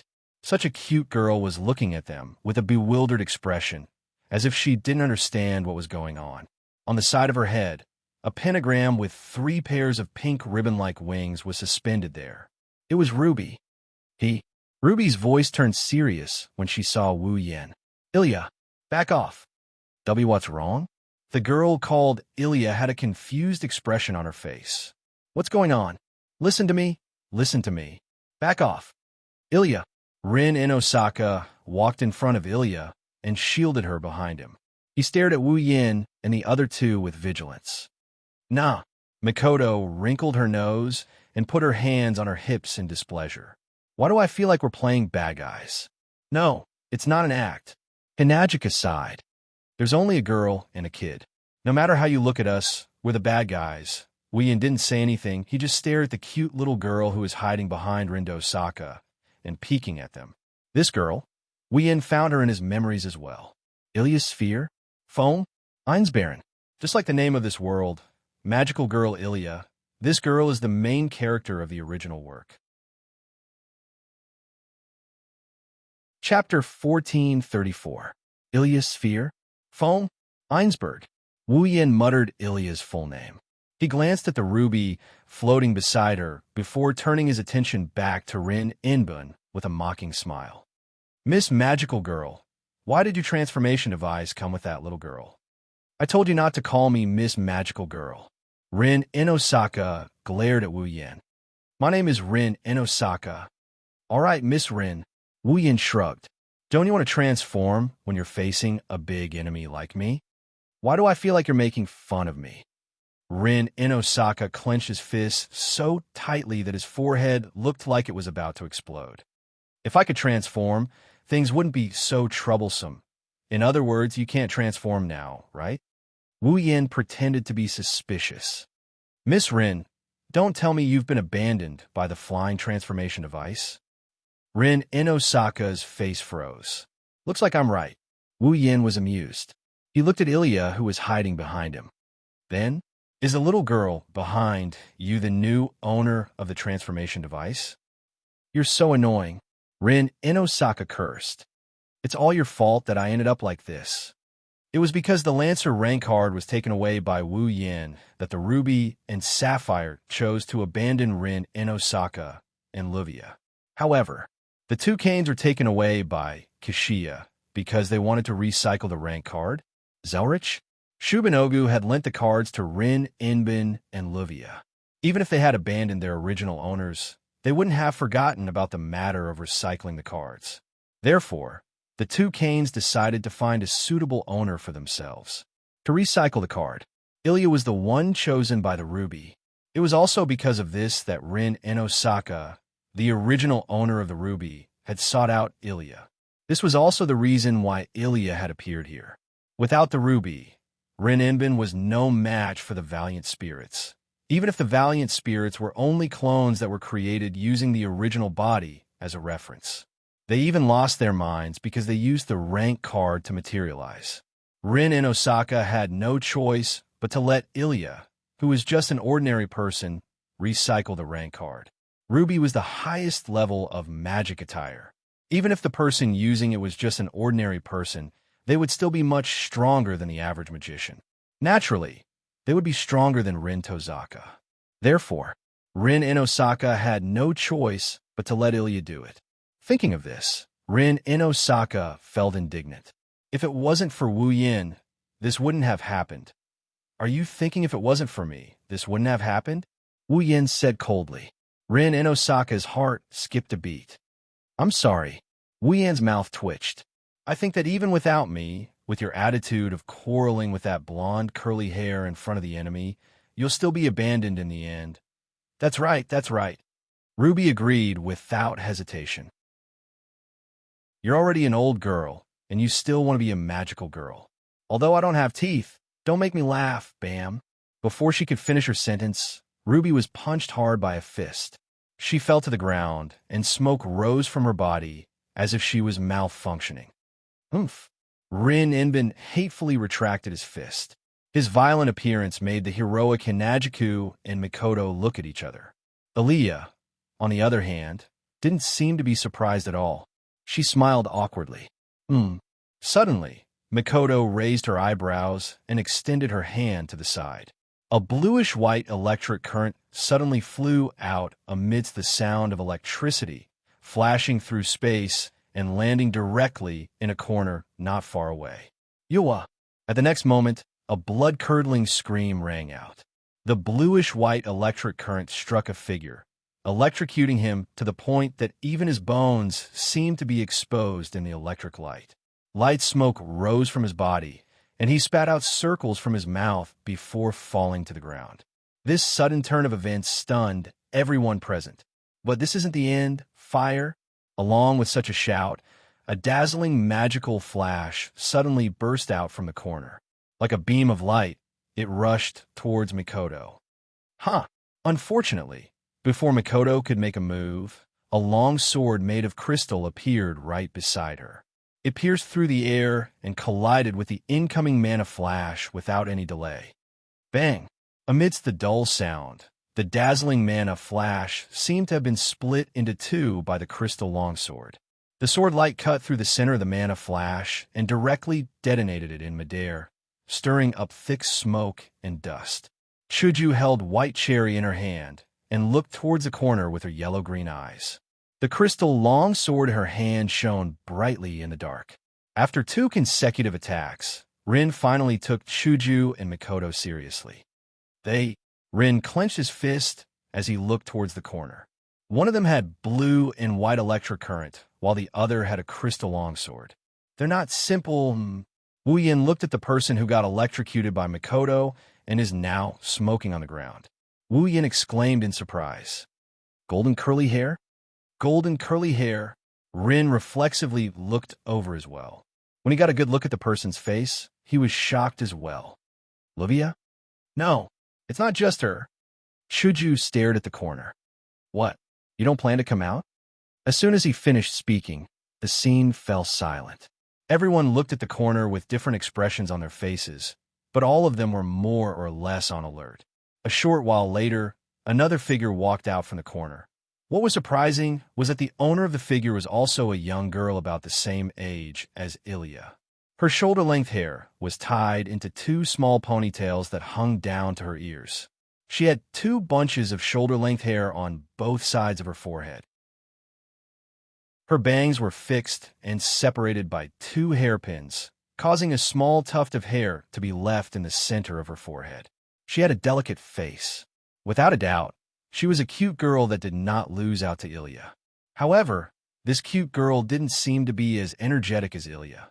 Her beautiful face was ice cold, giving people the feeling that she had matured early. However, the most eye-catching thing about her is her outfit. The dark blue tights looked like a school swimsuit with a rather novel design. It was longer than her elbows, and there were cloth arm guards that extended all the way to her shoulders. The lower half of her body had a short skirt that looked like petals, and there was a winged cape behind her. She looked like a little elf that had crawled out of a flower bush.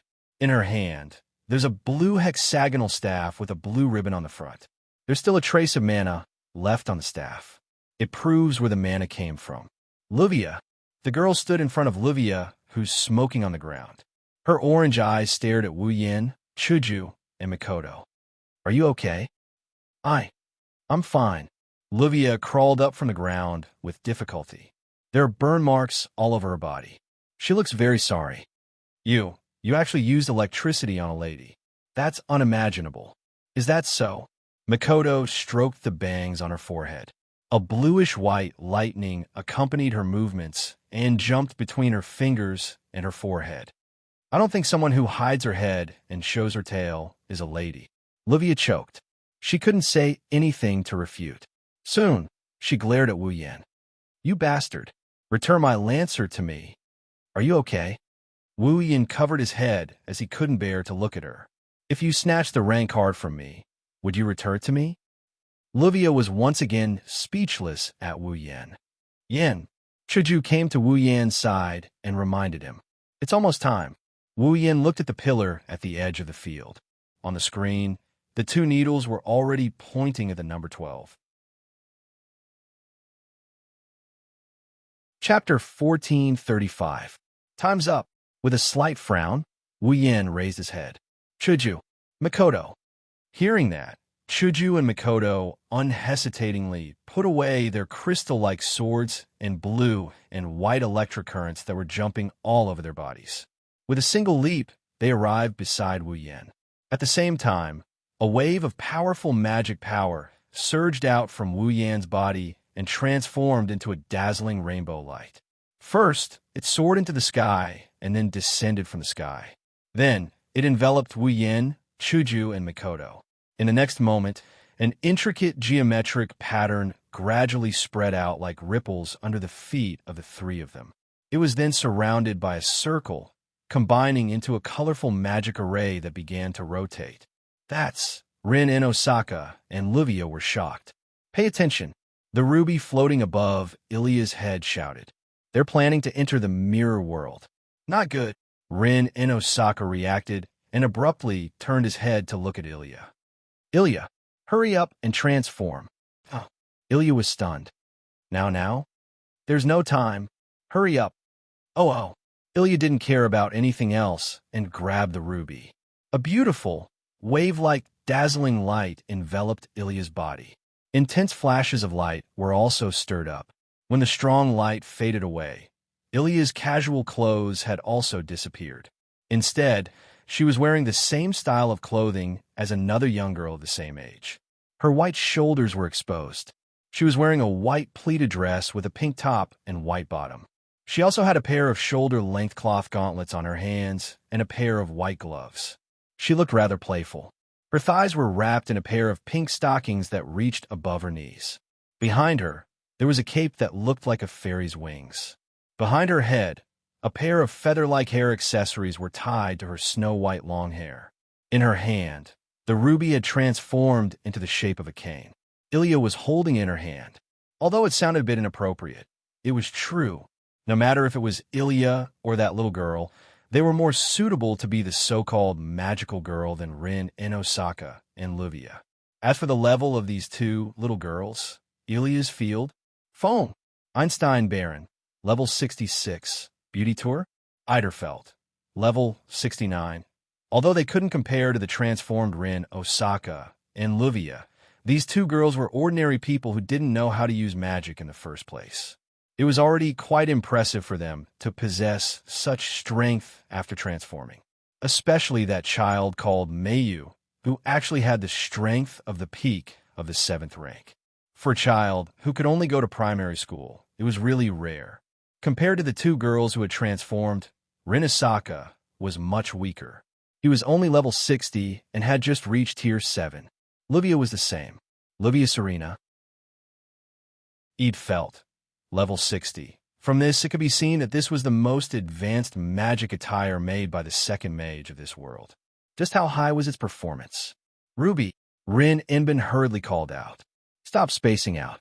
Hurry up and open the channel to the mirror world. Mayu. Luvia's expression also turned serious as she gave the order to the little girl named Mayu. Don't let them get there first. Hurry up. Perhaps because she sensed that Rin Inbin and Luvia's expressions were a bit abnormal, Mayu's expression turned serious. Even Ilya couldn't help but swallow her saliva. Afterward, a multicolored magic array that resembled a kaleidoscope emerged from Ilya and Mayu's bodies and enveloped Rin Indo and Luvia. BZZ. The entire field of Suechuan Academy's high school flashed with a blinding light. Dense mana currents intertwined together. They charged into the dark night. After that, all of them vanished on the spot. When everyone opened their eyes again and regained their vision, they discovered that they were in a rather mystical world. They were still in Suechuan Academy's high school. They were still in that small field, however. Compared to the field from before, there were more scenes here that wouldn't appear in a normal world. The ground was filled with a faint blue substance that looked like mist and light particles. It wasn't dense. In fact, it was extremely thin. If one didn't look carefully, they wouldn't be able to see it clearly. The night sky was covered by a mirror-like barrier that flashed with arcs of light from time to time. It was like a large mirror. Where is this place? Ilya, who didn't know what was going on, was the first to call out. Rin Inbin only told them what they had to do. He didn't tell them anything else. He didn't even tell her that they had to fight. It was normal for her to be surprised. Is this the mirror world? Hinajiku scanned her surroundings and fixed her gaze on the middle of the field. I do feel an unusual presence. Where's the materialized heroic spirit? Mikoto focused her attention on the task at hand. I don't see anything, don't worry. Wu Yin stepped forward and stood in front of everyone. His wine-red eyes stared straight at the center of the field. Even if we don't look for it, it will come out on its own. As soon as he said that, without any warning, a black fog suddenly appeared in the middle of the field. It spiraled up into the sky like a dark cloud and gathered into a circular ring. Eh. Ilya's panicked voice continued to resound. What's going on? As expected, Rin Inbin and Luvia didn't have time to guard against Wu Yin. Their faces were heavy. Like the report said, did it materialize? Mayu didn't say anything. It wasn't clear if she was too calm or if she had already expected this situation. She stood in front of Luvia, raised the staff in her hand, and entered battle mode.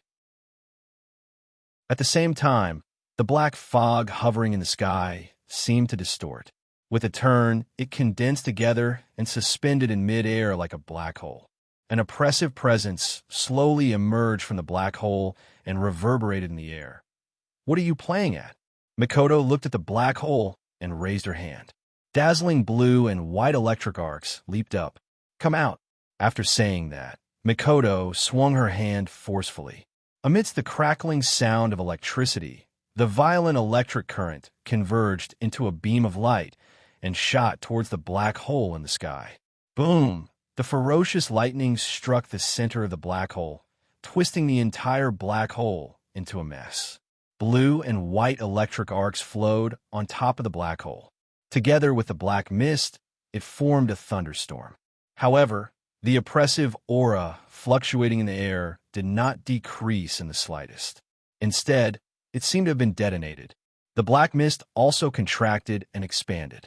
That's the sign of an explosion. Danger! Rin Enbin's pupils shrunk. Ruby, defensive barrier. Convert all mana into mana barrier and physical defense. Ruby seemed to know that it's not the time to go against Rin Enbin. She started channeling her mana without Ilya's permission. Miyuki. Livia also spoke. Yes. Miyuki raised her staff. Mana also fluctuated on top of it. In the next second, two transparent barriers appeared with the two staffs as the center. It enveloped Rin Enbin, Livia, Ilya, and Miyuki. On the other side, Wu Yin and Chuju only took a step back. Mikoto, on the other hand, pinched a token with her finger. Don't even think about it. Ding! The blue-white electric currents converged toward the token amidst a series of sizzling noises, and the crisp sound of clashing echoed in this space. An orange beam of light shot up into the sky like a meteor and landed in the center of the expanding black hole. Boom! Very straightforwardly, the entire pitch-black black hole was blown away like a cloud under the shooting of the super railgun. It undulated and dispersed. Whoosh!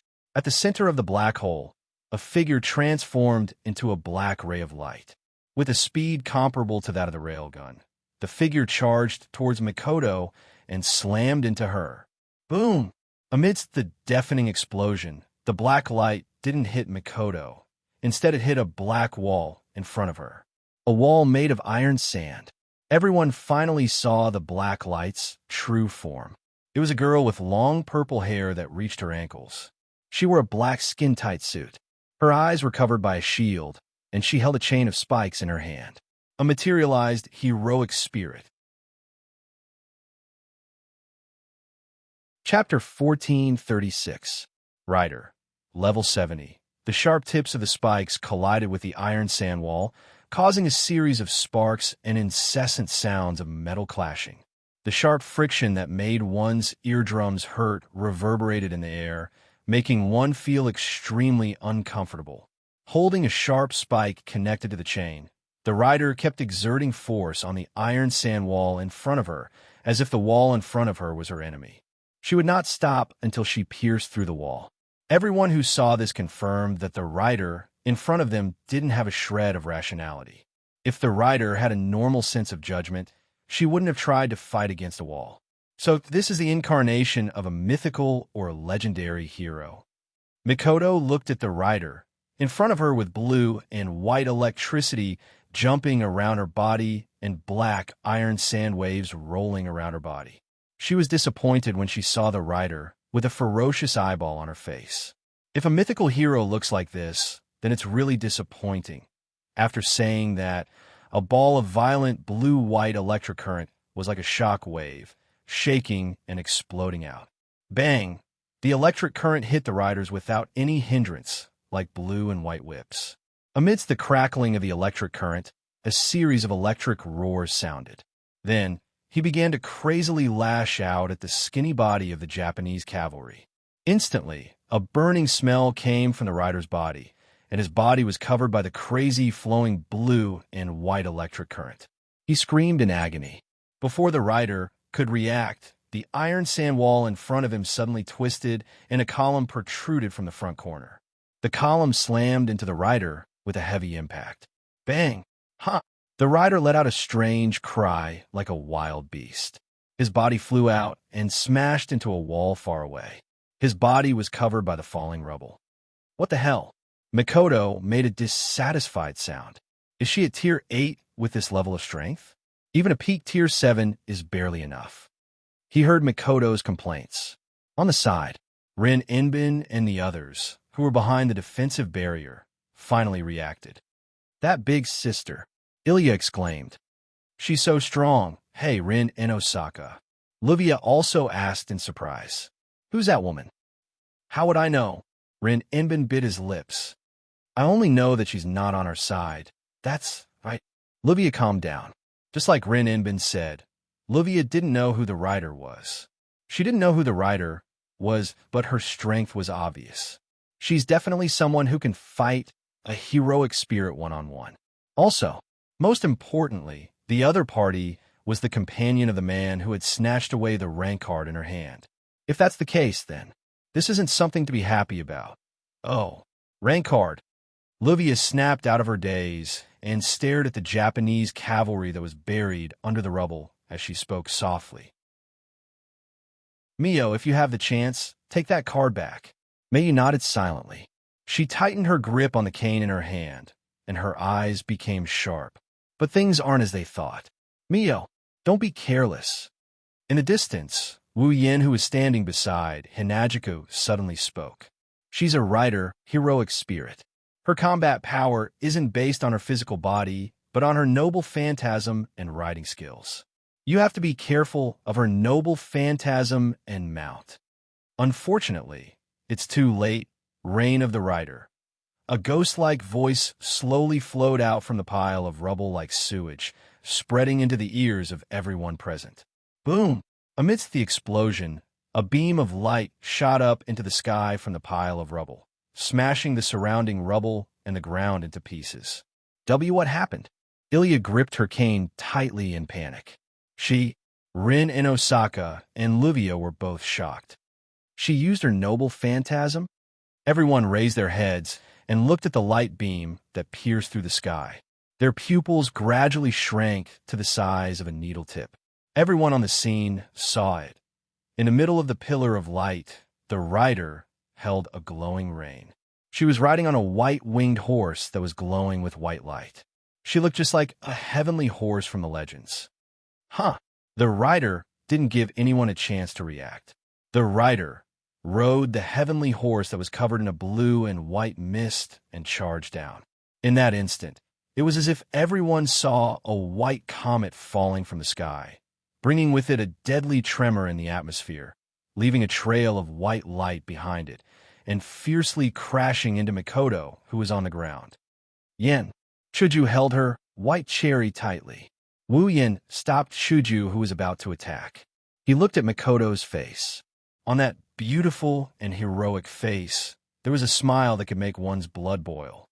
If you don't, the blue and white lightning bolts surged and flowed crazily. Things, with Mikoto as the center, the area within 10 meters around her turned into a lightning zone. Lightning bolts flashed across the sky. She picked up a coin and put it on her finger. Then, she raised her hand and aimed at the white comet that was falling from the sky. On her face, a confident smile that hadn't appeared for a long time slowly appeared. Isn't this not fun anymore? The moment his voice fell, the wild thunder in the entire lightning field turned into electric current. It suddenly rushed into the small token, condensing the token into a small white dot. Ding! Then a clear knocking sound spread out like a ripple whoosh. An orange beam of light that was comparable in size to the white comet that was descending from the sky suddenly burst into the air with a trembling sound. It was like a dazzling meteor that streaked across the sky and collided head-on with the white comet that was colliding head-on. There was no room for explanation. Boom! Under the gazes of everyone present, the white comet and the orange meteor collided in the air. A moment later, a sound wave that caused the entire space to tremble spread out, hitting every corner of the space like a gale. Rin in Osaka, Livia, Ilya, and the others all screamed and reflexively raised their hands to block the oncoming wind. Even Mio groaned and raised her staff to create a protective barrier to block the oncoming wind for everyone. Wu Yin and Chuju stood in the middle of the shockwave. They stared at the white comet and orange comet that collided in midair. Their faces turned serious, not for any other reason, but because the confrontation lasted for a period of time. The orange meteor was suppressed. Not long after, a heavy clashing sound rang out. Bang! The white comet fiercely pushed back the orange meteor. Like a sharp blade, it fiercely pierced through the railgun and disintegrated it. Then, it crashed into the ground without slowing down at all. Without a doubt, Makoto was the one who lost this time. However, Wu Yin and Chuju showed an unusual smile. Riding on the Pegasus and turning into a white comet charging down, the riders shuddered. That was because a slender arm was placed on the shoulder of the Japanese rider. Even the super electromagnetic gun that I launched with all my strength couldn't win against your sudden advance. I take back what I said just now. It's not that your strength hasn't reached stage 8, but it has really exceeded your level. You can challenge someone of a higher level. On the back of the Pegasus, Makoto lifted her head, her tea-colored eyes flashing with a sharp light. But it's time to stop. As soon as he finished speaking, a layer of pitch-black clouds suddenly appeared in the sky. It rotated and condensed into a whirlpool. Blue-white lightning flowed within it and gathered at the center of the whirlpool. Lightning strike. A delicate shout and a thunderous roar filled the sky. A giant lightning bolt came down from the whirlpool of dark clouds. In a thousandth of a second, it hit the rider on the Pegasus. Kaboom! Makoto, the rider, and the Pegasus were all enveloped by the blinding lightning. The sound of the explosion echoed throughout the area.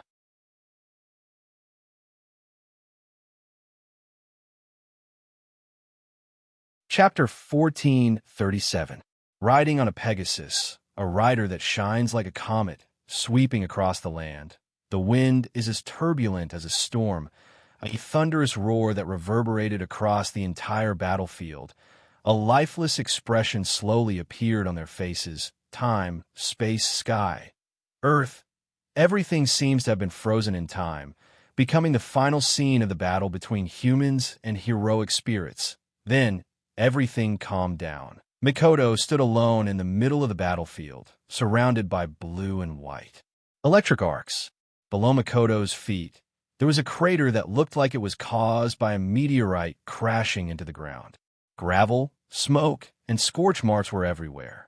Taking everything into account, the crater was at least 10 meters in diameter. Makoto, on the other hand, had a satisfied smile on her face, as if she had just finished an exercise. She stretched her back lazily and retracted the electricity flowing through her body. Her brown eyes looked towards the spectators at the edge of the crater. She suddenly smiled and raised one of her hands.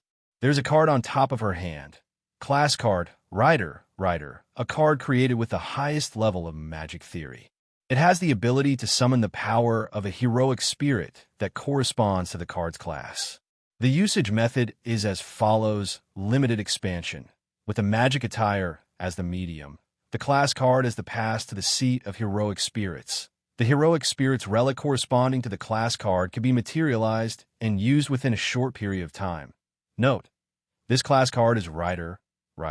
The corresponding heroic spirit relic is Rider's Reins. Limited expansion, using multiple magic attire as the medium. The class card was the pass to the seat of heroic spirits. It could materialize the heroic spirit's relic that corresponded to the class card multiple times. It could repeatedly materialize the same relic, which was the overlapping mode of limited expansion. Note, this class card is Rider. The corresponding heroic spirit relic is Rider's Reins. Dream Summon, using oneself as the medium. The class card has the pass to the seat of heroic spirits. It can summon the power of a heroic spirit that corresponds to the class card and summon it on the user's body. It can turn the user into a heroic spirit and obtain the power of the corresponding class card. Note, this job rank card is Rider, Cavalry. The corresponding heroic spirit is Medusa, a magical creature in Greek mythology. Hero's Reins, a precious artifact specially used for mounts. A rare pair of reins and whips. It can greatly improve the ability of the rider and strengthen all the strength of the rider. The effect is especially outstanding for fantasy breed mounts. The card in Mikoto's hand had a picture engraved on it. It was a soldier riding a chariot and holding the reins. In the center at the bottom of the pattern, a line of letters that read Rider was clearly reflected in everyone's eyes. That was the rank card of the Rider, Cavalry. Looking at the Rider, Cavalry, rank card lying quietly in Mikoto's hand, Rin Asaka and Luvia's pretty face changed. Mio, who had been silent the whole time, suddenly raised her head with a cold look in her eyes. Ah, the originally silent audience. Ilya's little exclamation seemed to be the signal to start another battle. Amidst the exclamation, Mio stomped hard on the ground. Her whole body surged with boundless magical power. Her figure turned into a black shadow, streaking across the dark field, rushing towards Mikoto. Then, before many people could react, Mio reached out her hand towards the Rider, Cavalry, card in Mikoto's hand. Unfortunately, the battle didn't start in the end. Before she could reach Mikoto, Mio stopped in her tracks, a pair of orange eyes staring at Mikoto. Her originally cold and indifferent expression fluctuated violently. That's because a crystal sword appeared out of nowhere and was pressed against Mikoto's neck. Kids aren't cute these days. Chuju, who was standing behind Mio, frowned.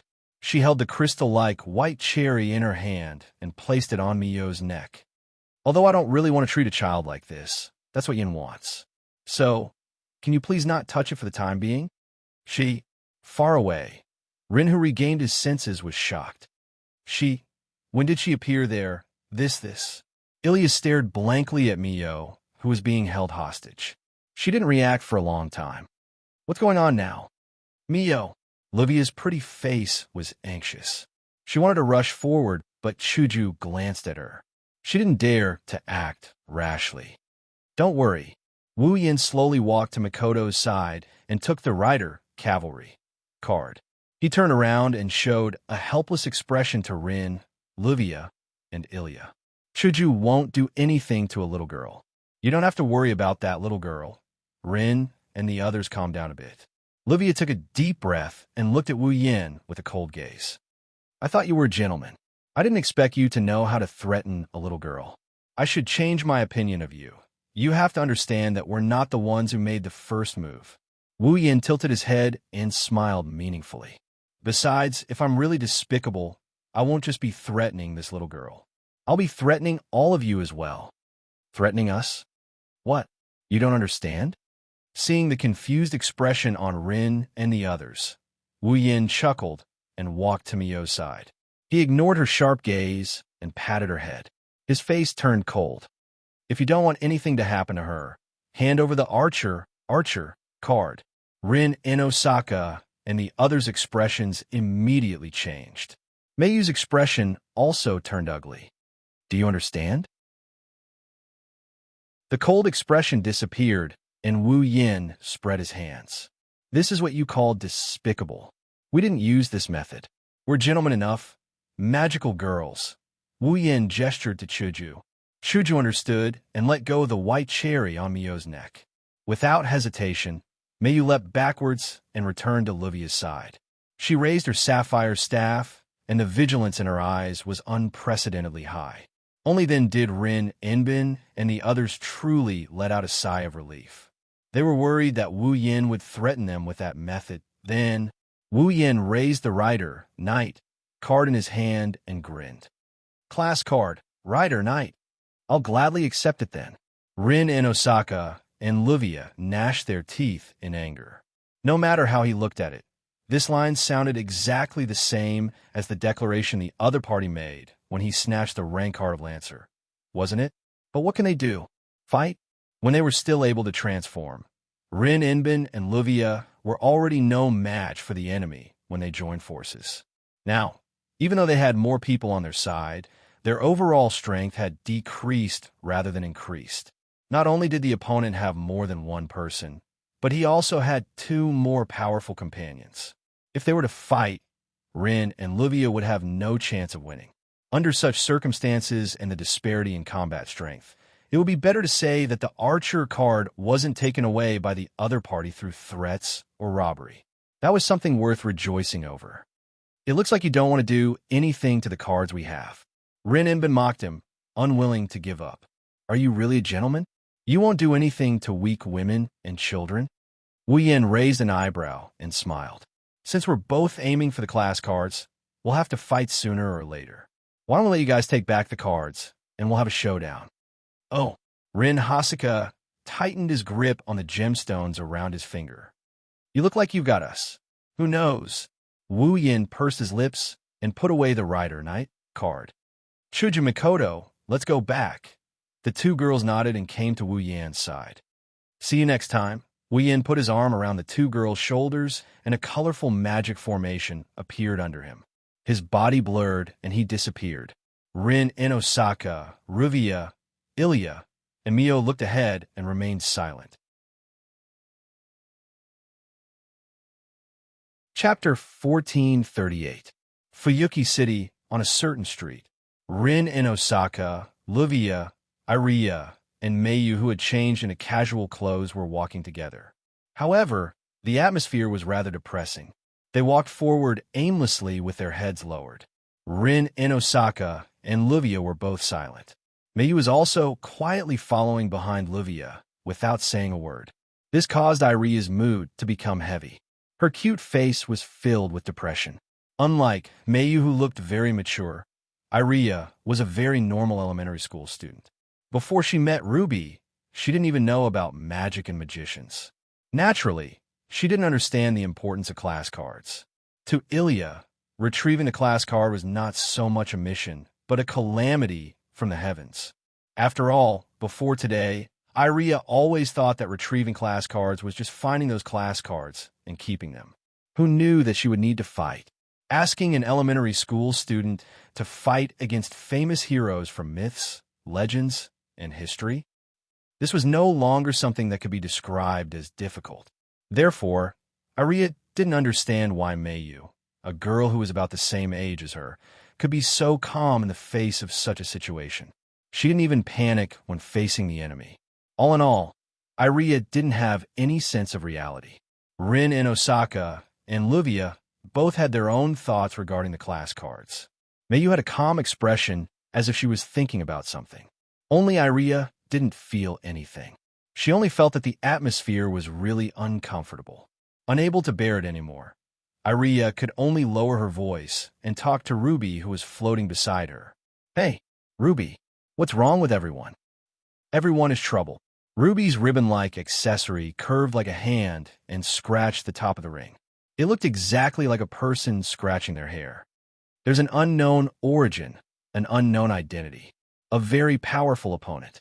Their goal is to retrieve class cards. It's normal for Ling and Luvia to feel annoyed. Indeed, those two big sisters seem to be very strong. Ilya could not help but recall the scene of the battle between Mikoto and the Japanese cavalry, as well as Hinajika's unpredictable performance when she held the crystal sword. Blinking her watery eyes, Ilya could not help but recall the battle between Mikoto and the Japanese cavalry. Those two big sisters are really amazing. I can't believe that you can still be so calm. Ruby sighed in bewilderment. You have to know, with such a powerful enemy, it will be extremely difficult for us to retrieve the cards in the future. In the end, we might not even be able to retrieve a single card. Is there a problem? Ilya tilted her head. Sister Ling said that the class cards have a very powerful power. If they are used to do evil, the entire Fuyuki city may be destroyed. That's why we need to retrieve them. That big brother and two big sisters don't seem to be bad people. The cards are in their hands, so they should be fine, right? After saying that, Ilya clapped her hands cutely. Let's say if they help to retrieve the cards, those dangerous items like bombs should be retrieved very quickly. This way, Fuyuki City will not be in danger. Isn't that great? Ruby was speechless. Wu Yin was speechless. We're retrieving the cards not only to prevent them from falling into the wrong hands and bringing disaster to others. Ren Inbin suddenly said, the Magic Association has the obligation to manage items related to heroic spirits. Class cards are directly linked to heroic spirits and powerful items that can draw out the power of heroic spirits. No matter whether they fall into the wrong hands or not, this item will bring about a devastating disaster if it's not used properly. That's why it must be managed properly. Of course, since the class card is a card that is made from extremely advanced magic theory, it's very worthwhile for the Magic Association to analyze it since the nature of the card is still the research of magic. We won't deny that the Magic Association would also like to get their hands on such an experimental product, Livia said softly. But it is indeed a dangerous item that must be managed. Dangerous item? Ilya asked in a trembling voice. Is it that serious? It's an item after all. Since it's an item, it must have a source. Perhaps it's an item made by a great magician. Rin Imbin explained seriously. If someone with ulterior motives gets their hands on the class card and analyzes it to learn its manufacturing method, the item that can draw out the power of heroic spirits will be mass-produced. It's inevitable that it will become a tool for evil people to do evil. Rin Imbin glanced at Ilya. Ilya, can you imagine if everyone in the world has a class card? With the power of the class card, they can obtain the power of heroic spirits like the one we dealt with in the Mirror Realm. Once there's a dispute, they'll immediately use this terrifying power to fight. Hearing this, Ilya felt a chill in her heart. If that's the case, Ilya can't imagine what kind of chaotic world it will be. In the Magic Association, there are some people who want to analyze the class card and mass-produce it to increase the strength of the combatants in the association. This way, the Magic Association will have more influence in the world. Among them, there are also some people with ulterior motives who covet this power. Livia said seriously. That's why the master at the top of the Magic Association couldn't help but intervene in this matter. He asked us to retrieve the class card so that the power won't be used by those with ulterior motives. But now, Rin Inbin and Livia looked at each other and shook their heads with a bitter smile. Powerful enemies are appearing one after another. Their target is the class card. Although they don't look like bad people, we can't deny that they will use the power of the class card in an improper way. This is something that we can't let happen. Also, Rin Inbin's expression turned bitter. He was about to burst into tears. If we can't complete the mission, the master wouldn't have accepted us as his disciples.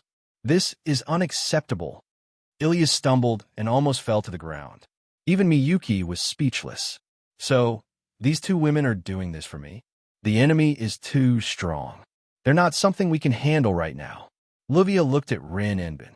So, should we report to the association and ask for help? Are you ready to be punished? Rin Inbin's mouth twitched. If we ask for help from the association, the fact that we dragged ordinary people into this mess will be exposed. This time, Livia shut her mouth. Kishuya? Zarich?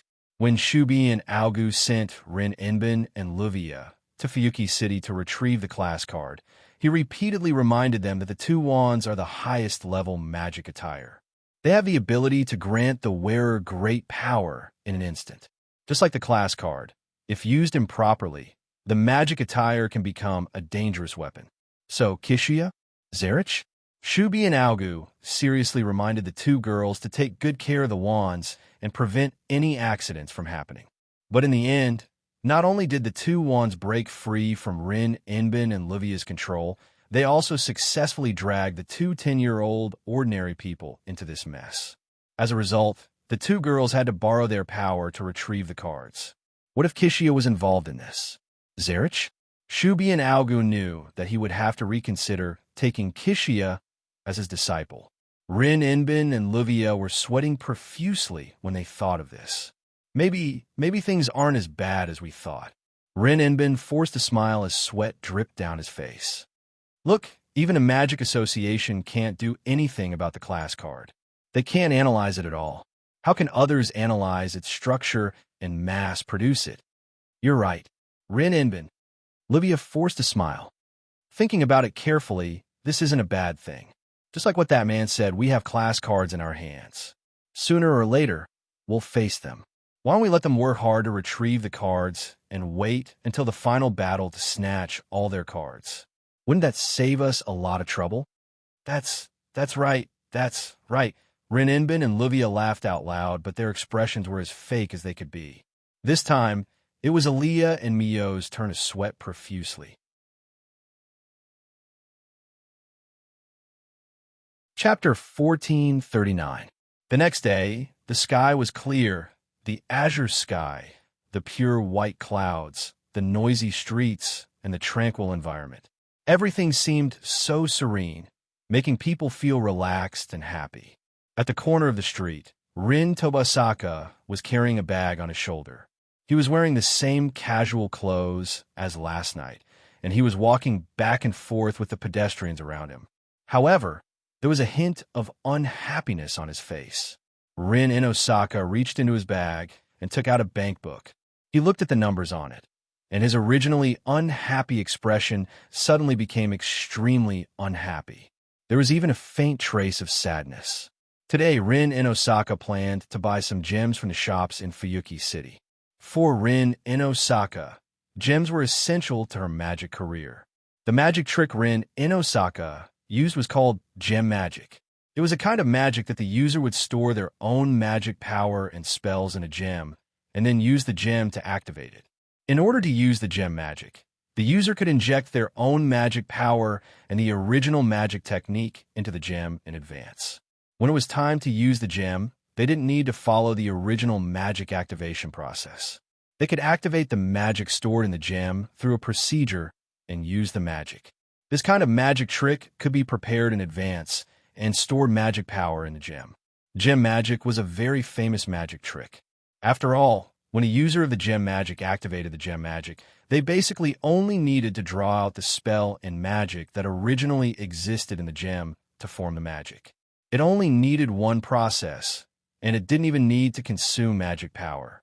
It was very convenient. In addition, the gem was easy to store the user's thoughts and magic power. It could store magic power for a long time.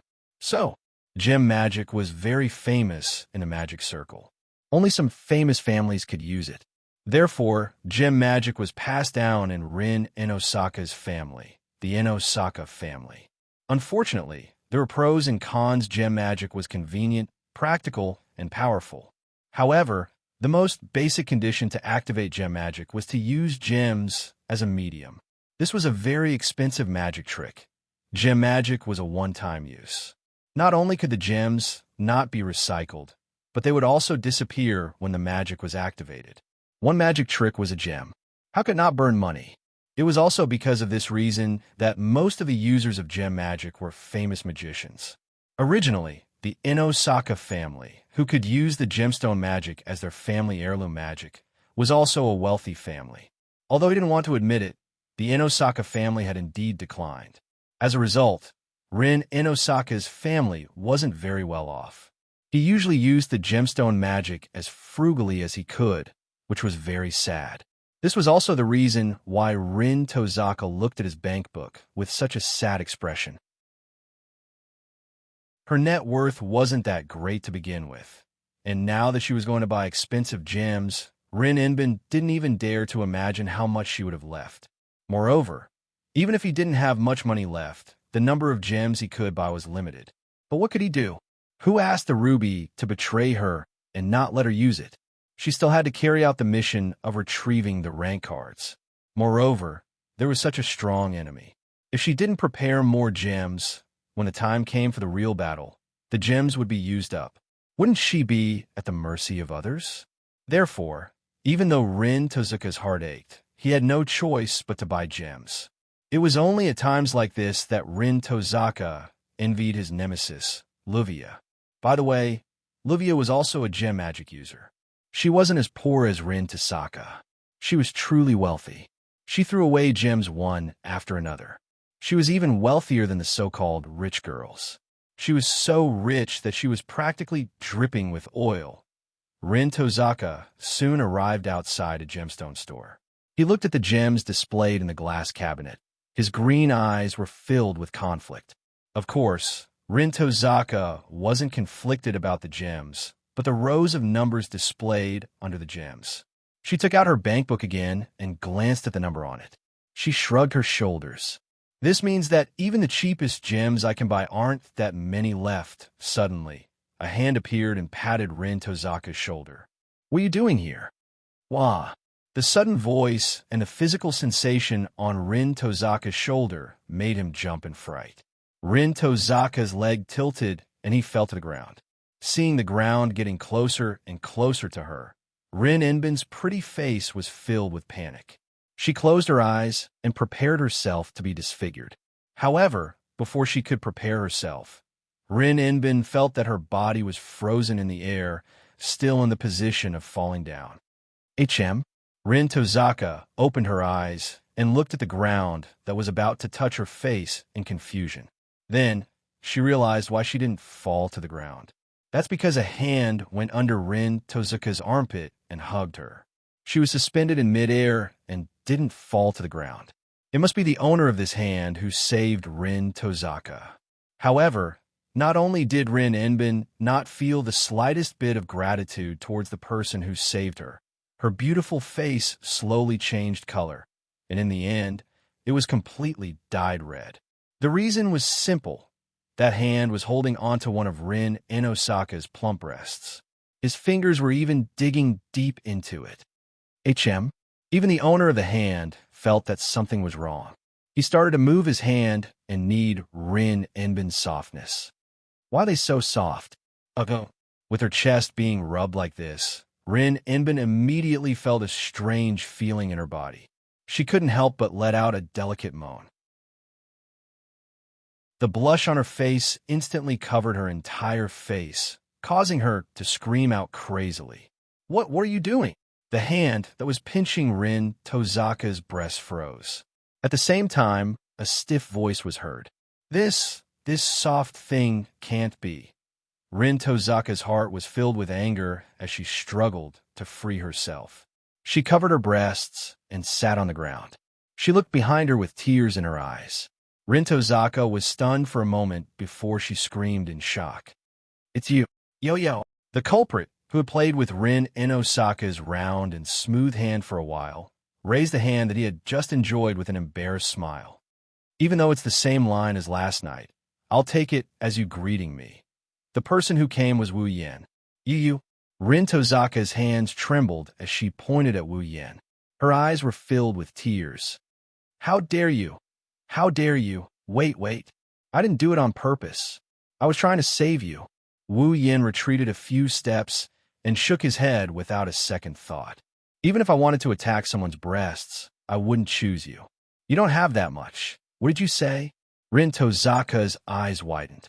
This bastard, not only did he snatch the Lancer card, he also took back the Rider card and caused her a lot of headaches. Now, after touching her breasts, he actually said that she was not well endowed? Rin Tozaka was furious. You, tell me, who? No, material. Rin Tozaka stood up like a mad beast and walked in front of Wu Yan. Before Wu Yan could react, she grabbed his hand and pressed it against her breasts without hesitation. Pooh! Wu Yan felt something soft passing through his hands, and he froze up in shock. Tell me, who doesn't have any material?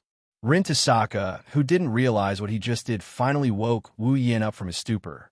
Wu Yan finally realized what kind of situation he's in. Without thinking, Wu Yan rubbed the soft mounds in his hands. His eyes were glued to Rin Enbin's chest, which was changing shape as he rubbed it. It's not that unattractive, is it? Rin Tozaka's body trembled and her face twisted. Then, when are you going to stop rubbing? Wu Yan continued rubbing her breasts as he stared at Rin Tozaka's breasts. Let's wait a little longer. At that moment, Rin Enosaka felt as if a string in his head had snapped. You damn pervert! In the midst of the hysterical screams, the scene of a woman chasing a man on the street was played out. Chapter 1440. Fuyuki City, a coffee shop, sitting across from each other at a table, with 2 steaming cups of black tea and some desserts in front of them. Wu Yan couldn't bring himself to eat. The corner of his mouth kept twitching as he endured the negative gaze from the other party. He couldn't stay calm. Of course, if there's anyone who's not calm, it's Rin Enbin, who's staring at Wu Yan with a sinister gaze. After all, one of the most precious parts of Rin Enosaka's body had been captured and cruelly abused by someone. How could Rin Enosaka remain calm? That's not the most important thing. Most importantly, this man who was inhumane and torturing his most important part was destined to be his enemy, and he still had something he wanted in his hands. Rin Inbin felt like there's nothing worse than this. In fact, even Wu Yin himself doesn't know why this is so delightful. No, it's such a bad thing. He just wanted to stroll around this unfamiliar Fuyuki city and see if there was anything in Fuyuki city that was worth killing time during the day. The mission to retrieve the rank card could only be carried out after midnight. During the day, the passage to the mirror realm was extremely unstable. Not to mention the problem of whether he could enter. Even if he could, it would be quite dangerous. Therefore, if he wants to retrieve the rank card, the most conservative time is after midnight. It's also the safest time. This way, he won't have anything to do during the day. If he stays at home, he won't be able to stay there. Since Hinajiku and Mikoto are out shopping, the lone Wu Yin decided to go for a stroll to see if there's anything new happening around him. Then, a new thing happened because he happened to meet Rin Inbin, who went to buy some gems with the intention of scaring Rin Inbin. Wu Yin approached him in a mischievous manner. In the end, there's no result. This is something that only happens in manga. It's unknown if it's good luck or bad luck that befell them. After a while, Rin Inbin was tired of chasing after him and was invited to the coffee shop by Wu Yin, who wanted to change the topic. Then, there's nothing else. The two maintained this posture, sitting face to face. How should I put it? That's right. One thing is for sure, even with Wu Yan's thick skin. After enjoying some benefits, he couldn't stand Rin Inbin's glare and had to change the topic again.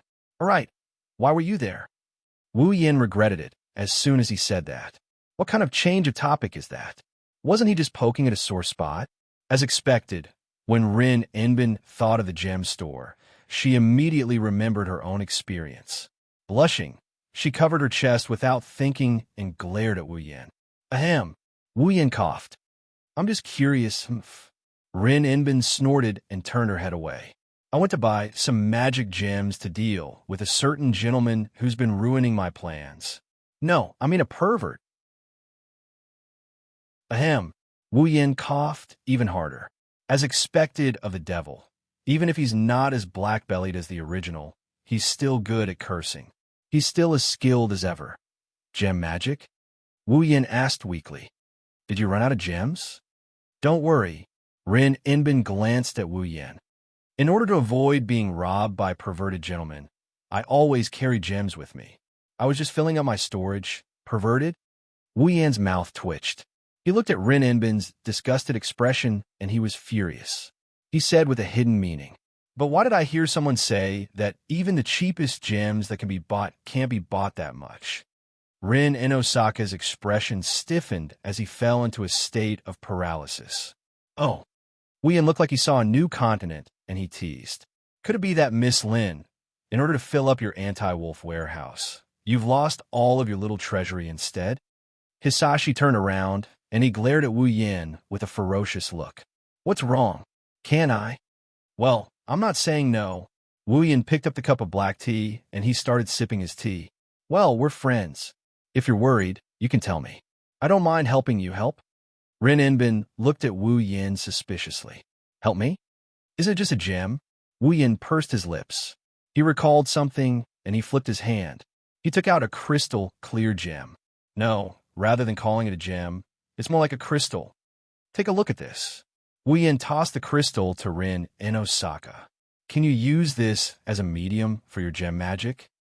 Rin Inbin caught the crystal that Wu Yin tossed to her. She felt a cold sensation in her palm. Then, Rin Inbin froze. She could feel that the translucent crystal in her hand contained an enormous amount of magic power. This. Rin Inbin cried out in shock. What gem is this? How can it contain such a large amount of mana? Wu Yin scratched his face. He didn't know how to explain it. Should he tell Rin Inbin that it wasn't a gem, but the crystal of an 8th grade magical beast? I'm afraid Rin Inbin doesn't even know what 8th grade magical beasts are. I got it by chance. Wu Yin could only give such an explanation. Tell me, can you use this gem as a medium for your gem magic? Of course it can.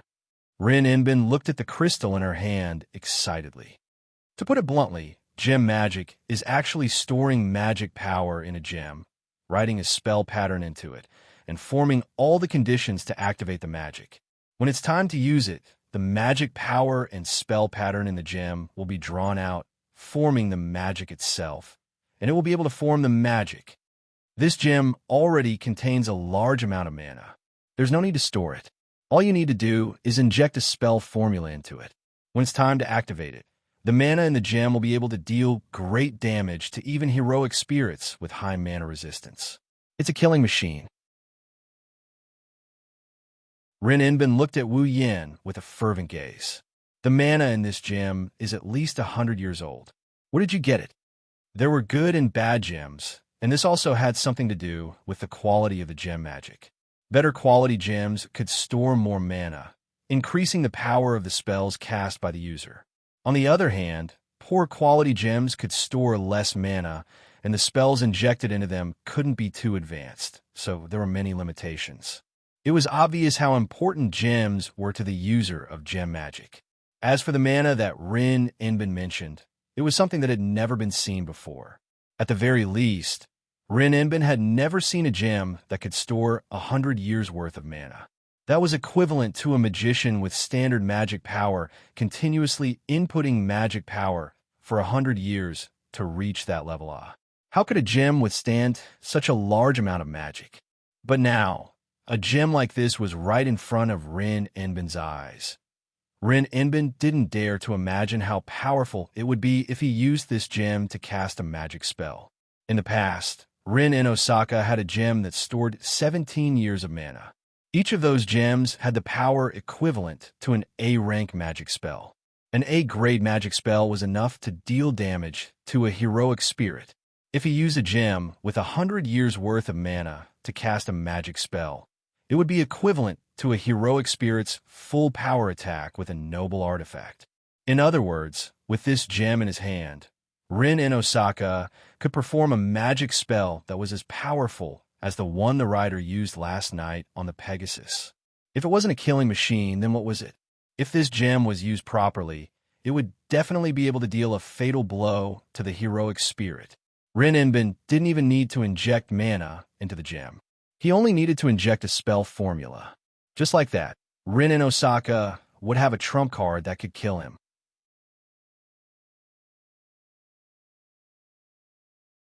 Chapter 1441.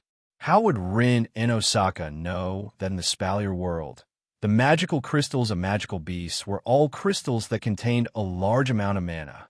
The power of magical beasts mainly consisted of two aspects. One was their powerful physique, and the other was their innate magic. Putting aside their powerful physical abilities, since magical beasts could use magic, their magic power was naturally indispensable.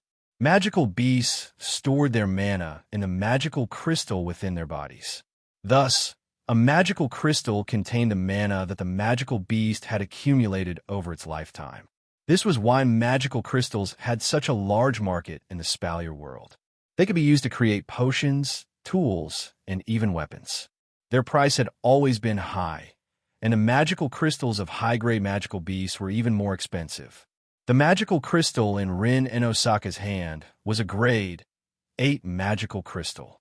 Needless to say, the amount of mana stored within was only Rin in Osaka's conservative estimate when compared to the amount of mana a magician with a standard amount of mana could store in 100 years. This was why Rin in Osaka was so excited.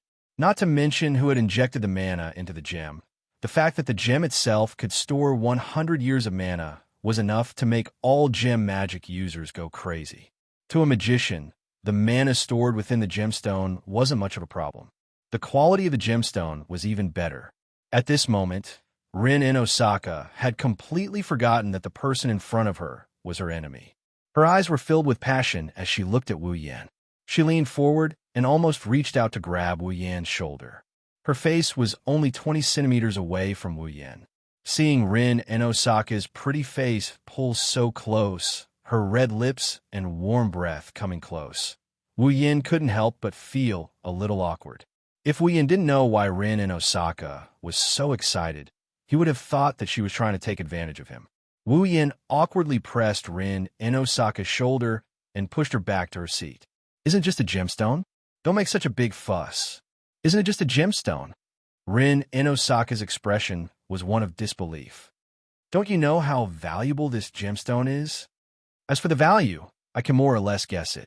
Wu Yin scratched his cheek. But you don't have to be so exaggerated, do you?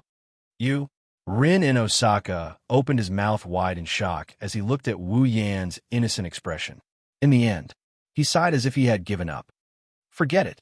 Even if I tell you, you won't be able to understand what kind of pursuit a gem magic user has for such a gem. To think that you have such a strong magic attainment, I'm sorry. Wu Yan rolled his eyes. I know a lot of magic tricks, but there's no gem magic among them. Wu Yan's magic knowledge came from the 103,000 magic books in the magic manual world. There were all kinds of spells in the magic catalog. This included magic, alchemy, yin-yang, boundary, spirit language, and so on. He understood everything. Although there were some similar gems in the 103,000 magic books, they were still different in nature. The gems that Rin Inaka had weren't exactly the same in the magic manual. Therefore, Wu Yan knew how to use gems to perform magic, but he didn't know how to rely on gems to perform magic like Rin Inosaka.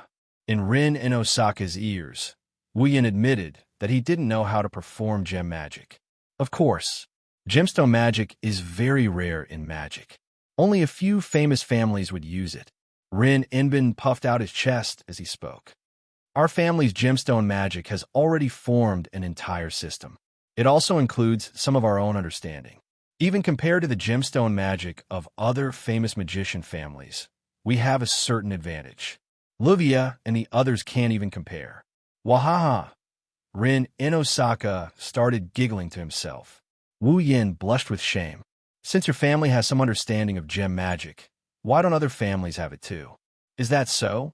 Wu Yin brushed off Rin Inosaka's boasting without much interest. If that's the case, I'll give you the gem. Rin Inbin's laughter stopped abruptly. Not only was he not happy about it, but he also frowned. What are you planning? Huh? Wu Yin was stunned. You don't have a reason to give your enemy such a valuable gift. Rin Inosaka's expression turned serious. He raised the grade 8 crystal and stared at Wu Yan's face. Do you know that I can use this gem to give you a fatal blow at a critical moment? A fatal blow? Wu Yan mumbled and he chuckled. Are you sure?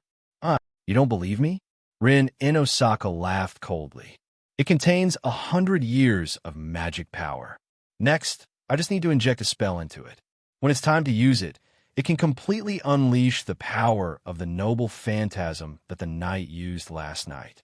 Do you think that it won't cause fatal damage to you? At this point, even Wu Yin didn't dare to make any assertions.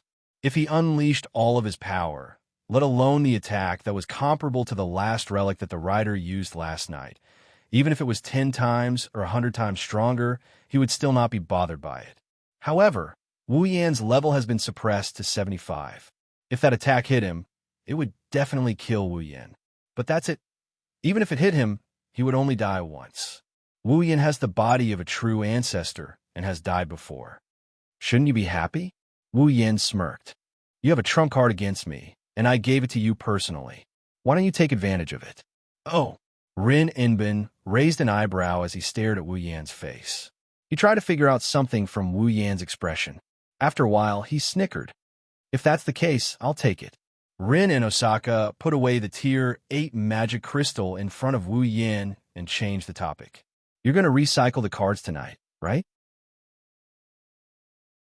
That's what I thought. Wu Yan took a sip of his black tea, and he replied casually. What? You want me to give up again? At this point, I know that it's impossible for you to give up. Rin Inbin rolled his eyes and said, But I think we can discuss. Discuss? Wu Yan looked at Rin Inosaka with interest. Discuss what? Discuss. Let's discuss our goals. Rin Inbin took out a map and placed it on the table. On the map, there were a few places that were circled in red. These are the places where the tier cards are. Rin Inosaka looked up and met Wu Yan's eyes. To be honest, if we meet like last night, it'll be difficult to recycle the cards. Not only do you have to be wary of us, we have to be wary of you too. It's too much work. You said it yourself. We're both aiming for class cards, and each of us has a class card. Sooner or later, we'll face each other. Renenbin's eyes narrowed. If that's the case, why don't we split up and recycle the cards? We'll decide the winner after we recycle all the cards. Wu Yin sighed. Indeed, if the two groups of people met like last night, it was inevitable that there would be some accidents. Wu Yin wasn't afraid of Rin and Osaka and the others causing trouble. However, it'll be a hindrance if Rin and Osaka and the others do something while they're recycling the cards. It'll be too much work, just like what Rin and Osaka said. It'll be better for them to recycle the cards separately and decide the winner in the end. Rin and Osaka had the same concerns. If they were to bump into Wu Yin and Co. with their current strength, it's very likely that they would be reduced to mere spectators like last night. Rather than that, it'll be better for them to split up and increase the tier cards they have. They'll see if they can use it as a trump card and think of a way to deal with Wu Yin. That was Rin and Osaka's plan. Okay, Wu Yin nodded and pointed at a circled area on the map. We'll go there tonight. Then we'll go somewhere else. Rin and Osaka smiled. It's settled then.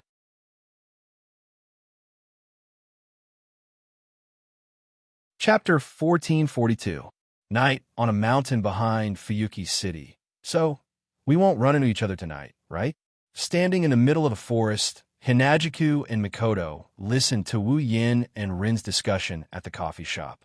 They thought for a bit before nodding in agreement. Indeed, it's more convenient to split up. Mikoto crossed her arms in front of her. I don't want another little girl to jump out at me in the end. Me too. Shuju complained. Putting a sword on a child's neck, it's not a pleasant feeling, but we'll run into each other sooner or later. Wu Yin sighed. In the end, those two by the name of Ilya and Mayu will also become our enemies. We must also snatch the class cards from them. Sounds like something a bad guy would do. Chuju turned around and looked at the brightly lit Fuyuki City through the gaps in the forest. They're fighting with a certain Einer jar somewhere over there, right? Renenbin didn't say where she's going. I only told her we're coming here and asked her to avoid us. Wu Yin shrugged. But we'll enter the same realm later. That's for sure. If you're interested, wait until the battle is over. Let's see if it's possible to move from the mirror realm to where they're fighting. If that's the case, there's no point in splitting up. They'll suspect we're going to do something behind their backs. Mikoto shook her head. Forget it. It's not a bad idea to split up for now. We'll just snatch their rank card in the end. That's what a bad guy would say. Wu Yin's expression turned sour. He patted his cheeks to cheer himself up. All right, it's almost midnight. Let's go. The two girls responded in a small voice. They moved their feet. They stood on both sides of Wu Yin. A rainbow-like light centered on the ground where the three of them were standing. It fluctuated and spun, forming an intricate geometric pattern of a magic circle. The three of them were encircled in the circle. In the vision of the three of them, the space around them began to distort. Up, down, left, right, east, west, south, north, and other directions suddenly became blurred. Even the mountain and the night view of Fuyuki City in the distance also became blurred. Then, heaven and earth spun as waves of light flickered. When the surroundings returned to normal and their senses returned, the scenery was still the same. However, this scenery was filled with a sense of dissonance. The sky seemed to be covered by a moving arc mirror. It was like the surface of a rippling lake, swaying at an extremely slight angle. In the forest, a wave of blue fog was spreading, causing the space to fall into a blurry vision. Are we there? Mikoto's body glowed with a bluish-white light as her brown eyes scanned the surroundings. Where's the enemy? I don't think so. Cherry blossom petals floated in Hinajiku's hand. When the petals fell, the white cherry blossom was already in her hand, but she raised her beautiful eyebrows. I feel like something's wrong. Be careful. Wu Yin stepped forward and stood in front of the two girls. His wine-red eyes emitted a cold light as he scanned the area around them. There's an unusual aura around here. Just as he finished speaking, a shadow suddenly flashed through the forest in the distance. It was like a venomous snake that was hidden and agile. Who is it? Mikoto's body flashed with electricity, and a thick blue and white electric current shot out towards the direction of the afterimage. Bang! A heavy sound of impact. Makoto's electric bolt brushed past the shadow's tail and landed on a tree. The tree was charblack. The afterimage spun once again and disappeared into the forest. He dodged it. Makoto exclaimed in surprise. That's fast, no. It's not just speed. Wuyan narrowed his eyes. Aura. Even the aura disappeared. As soon as he said that, the forest became silent. Not a single sound could be heard. It was extremely eerie. It feels like... Chuju timidly took a small step back. It's a little scary. Don't be affected, Chuju. Wuyan reached out and held Chuju's cold hand. It's just a spirit that hides its head and shows its tail. It's not some demon. Don't be afraid. Hey, you're right. Chuju took a deep breath to calm herself down. But you did remind me. A spirit that hides its head and shows its tail. It should only be one of the 7 ranks, right? That should be it. Wuyan lowered his voice as his eyes scanned the surroundings. Nimble speed, elusive silhouette, faint aura, and such a method of hiding. Only the assassin of the 7 ranks would be able to do that. Assassin of the assassin? Makoto pursed her lips and retreated to Wu Yan's side. What should we do now? What else can we do? It's the assassin's bad luck to meet us. Wu Yan's lips curled up. Chuju, Makoto, activate the system's perception. Chuju and Makoto were stunned for a moment before realization dawned on them. That's right, no matter how high the concealment technique of the assassin was, no matter how fast they were, or even how much they could conceal their presence, once they got close to a certain distance, under the perception effect of the system, there was no way they could hide. The 3 of them stood back to back in a triangle formation. Their eyes flashed with the system's unique light, and their pupils emitted a faint glow as they began to observe their surroundings. With this observation, the information of the assassin hidden in the surroundings immediately entered the trio's senses. Assassin of the assassin, level 59. The existence of a spirit is based on the belief of the people in myths, legends, and heroes who left behind great achievements in history.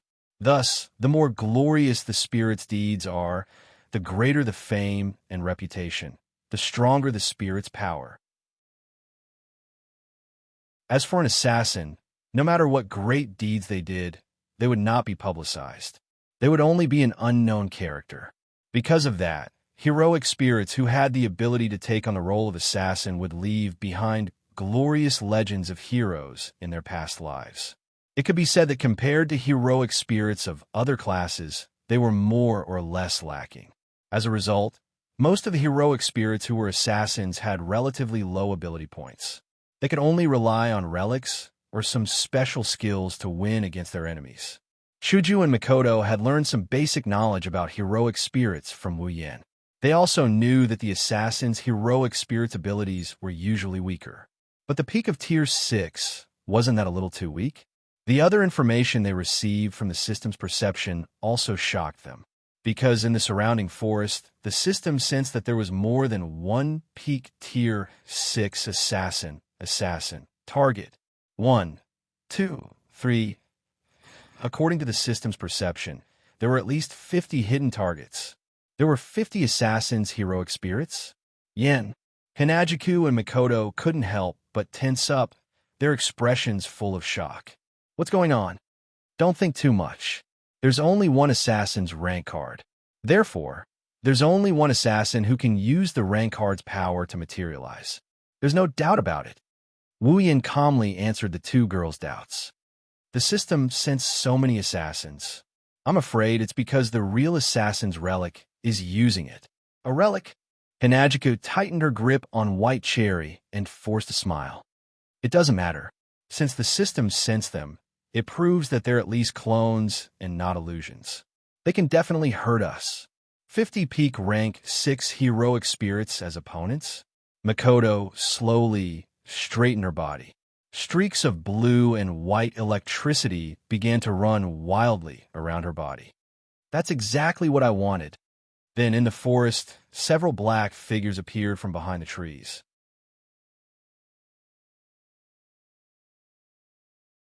Chapter 1443.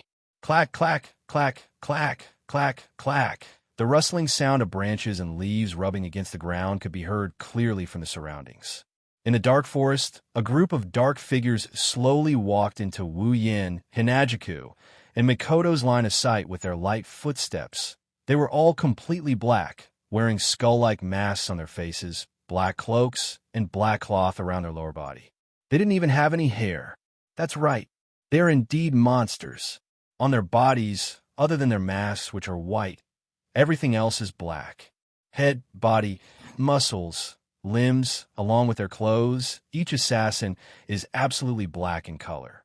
In the darkness of the night, they are like ghosts floating in the forest, causing the already eerie atmosphere to become even more eerie.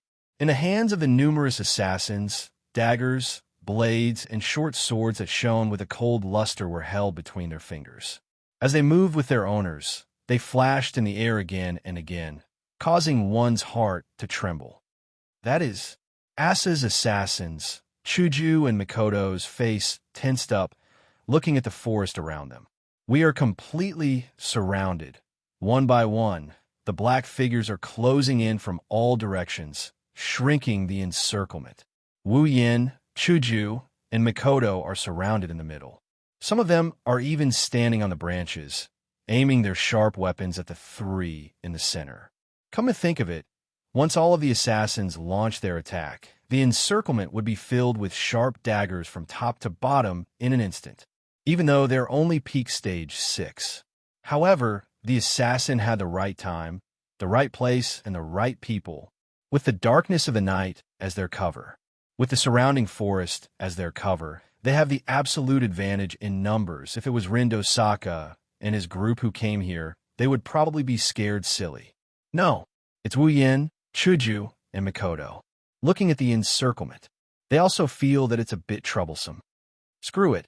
Mikoto was the first one to lose her patience. Electricity exploded from her body. Only peak stage 6. Let's start the fight.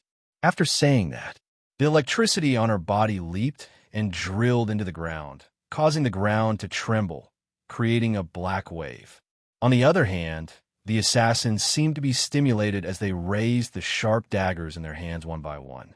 Swish, swish, swish, swish. In the next moment, the sound of metal clashing against metal rang out in the surrounding space. Flashing arcs of light flashed in the surroundings, carrying with them a sharp sound. In this space, they converged towards the three people in the center. Those are the daggers that are flying through the air. Daggers that blotted out the sky and covered the earth shot toward the three people in the middle of the field like arrows, instantly filling everyone's field of vision. However, Mikoto's yell came in response to the onslaught of daggers. Like a gust of wind, the waves rolled. The black iron sand wave rolled up like a tornado, surrounding Wu Yin, Chuju, and Mikoto. Clang, clang, clang, clang, clang. Not long after, a series of criss-clashing sounds rang out around the iron sand wave. The overwhelming number of daggers landed on the iron sand wave, as if they had collided with a violent wave. They were all sent flying without a single exception. Seeing this, Wu Yin also raised his hand, planning to attack the assassins. However, someone moved faster than Wu Yin. Whoosh! In the woods, a gentle breeze blew. A pink stream of light carried a sharp edge as it flew around the surroundings. Like a cool breeze dyed with color, it flashed across the middle of the many assassins that formed the encirclement at a speed invisible to the naked eye. Then, the assassins that were hit by the pink ray of light froze in place. TSS, TSS, TSS, TSS. A series of ripping sounds echoed without any warning. The assassins who froze suddenly trembled as if they were cut by a sharp blade. Their chests burst open neatly as red blood spurted out. They fell to the ground and lost their breath at this time. The pink ray of light hovered and quietly landed, revealing its original form. Pink hair fluttered in the air, beautiful to the extreme. With white cherry in her hand, Hinajika tapped the ground with her feet, and a fierce look appeared on her pretty face. With a leap, she once again turned into a stream of light, piercing through space and slicing through the assassins who couldn't react in time. As for the assassins that were hit by the pink light, they all followed the path of the assassins in front of them. Their chests were neatly cut open, blood spurted out, and they fell to the ground, unable to get up. Cho! Chuju? Wu Yan's hand stopped moving. He watched the assassins fall one by one under the pink ray of light Chuju's slashes. He was stunned on the spot. It wasn't just because Chuju took care of the assassins one by one. It was also because he could only vaguely catch a glimpse of Chuju's figure. Fast. She was too fast. Surprised? Mikoto suddenly spoke as the waves of iron sand around her gradually subsided. Actually, we were all surprised at first, Wu Yan looked at Mikoto in confusion. Chuju doesn't have a mystical ability like me, nor does she have a myriad of tactics like you. She's just a normal human. The only thing she has is the sword skills she learned from the kendo department in school. Mikoto smiled and turned around to look at Hinagiku, who had transformed into a flash of light and was reaping the lives of assassins one by one. Chuju was once confused. She didn't know if she should be like us and learn some mystical abilities or learn do-chi or magic like the practitioners in the Spalier world. But in the end, Chuju gave up on all of these. Chuju felt that since the system gave her a level and allowed her to level up, then even if she didn't have any mystical abilities, she would still get stronger as she leveled up. Mikoto pointed at Chuju. Then, this is where Chuju's true strength lies. Fast. Faster than anyone. Like a person who is genuinely happy for her friend, Mikoto laughed proudly. Her sword is faster than people. Her attacks are faster than people. Even her attacks are faster than people. In terms of speed, Chuju is definitely the best out of all of us. Wu Yan couldn't help but look forward. Looking at Chuju, who turned into a ray of light and flew back and forth in the forest like a meteor, leaving a trail of light behind her as she slashed the assassins one by one. Wu Yan's wine-red eyes were filled with gratification. All this while, Wu Yan had been worried about Chuju's growth and strength. After all, just like what Mikoto said, Chuju didn't have any superpowers or magical powers. She didn't know how to perform magic or use any mystical abilities. She was just a normal human, unlike elves like Kotori and Kurumi. Her combat style had always been close-range sword skills. For this reason, Wu Yan had thought more than once of taking out some items from the system that could transform people or equipment with mystical abilities like relics for Chuju to use to increase her strength. It couldn't be helped. The abilities in the system, whether it was skills, talents, or lineage, could only be exchanged for by Wu Yan alone. Even for those skills that could be directly imprinted into Wu Yan's mind through memory, Wu Yan had to personally teach others before they could learn it. That's why Wu Yan could only rely on items and equipment. It's a pity that every time Wu Yan brought it up, Hinagiku would resolutely refuse his help. Chuju never once told him the reason. Wu Yan was always troubled by it, but now, he finally understood. Chuju has her own way of thinking, and Chuju has her own path. She must have thought that since she had a sword skill from the start, she should stay loyal to it and rely on herself to become stronger. It was also because of this that there was such a beautiful figure that was both graceful and as fast as lightning right now. This proves that Hinagiku herself is not weak at all.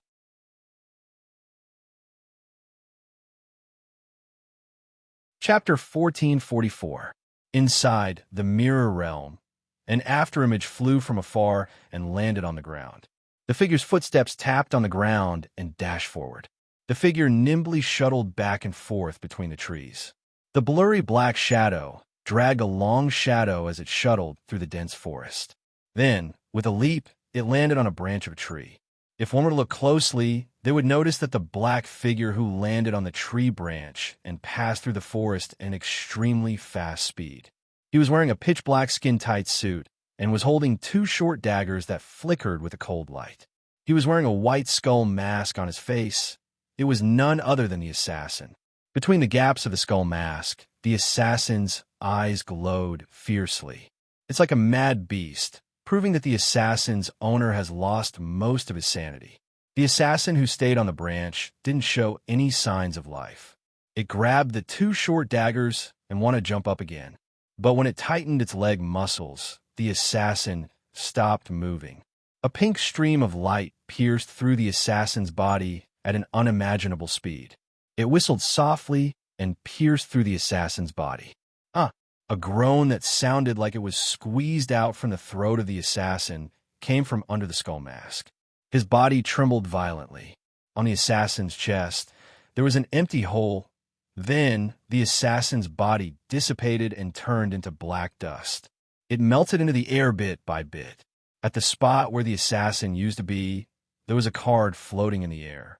The pink stream of light wandered and landed on the branch, revealing its original form. It exposed the beautiful girl with long pink hair to the air. Chuju held white cherry in one hand.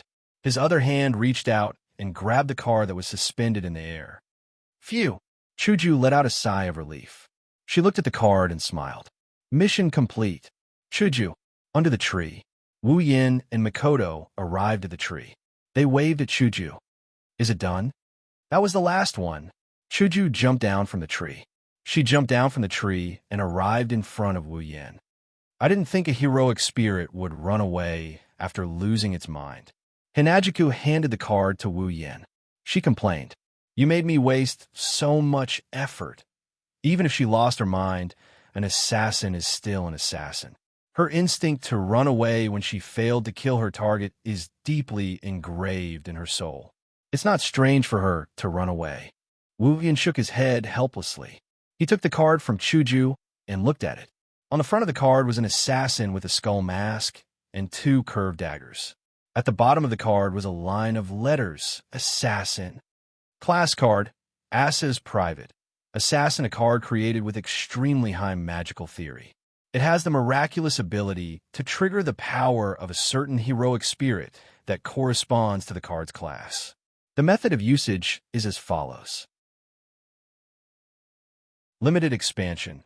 Using magic attire as the medium, the class card is the pass to Seed of Heroes. Materialize the heroic spirit's noble phantasm and use it for a short period of time. Note, this class card is Assassin. The corresponding heroic spirit's noble phantasm is Delusional Illusion. Parallel limited expansion.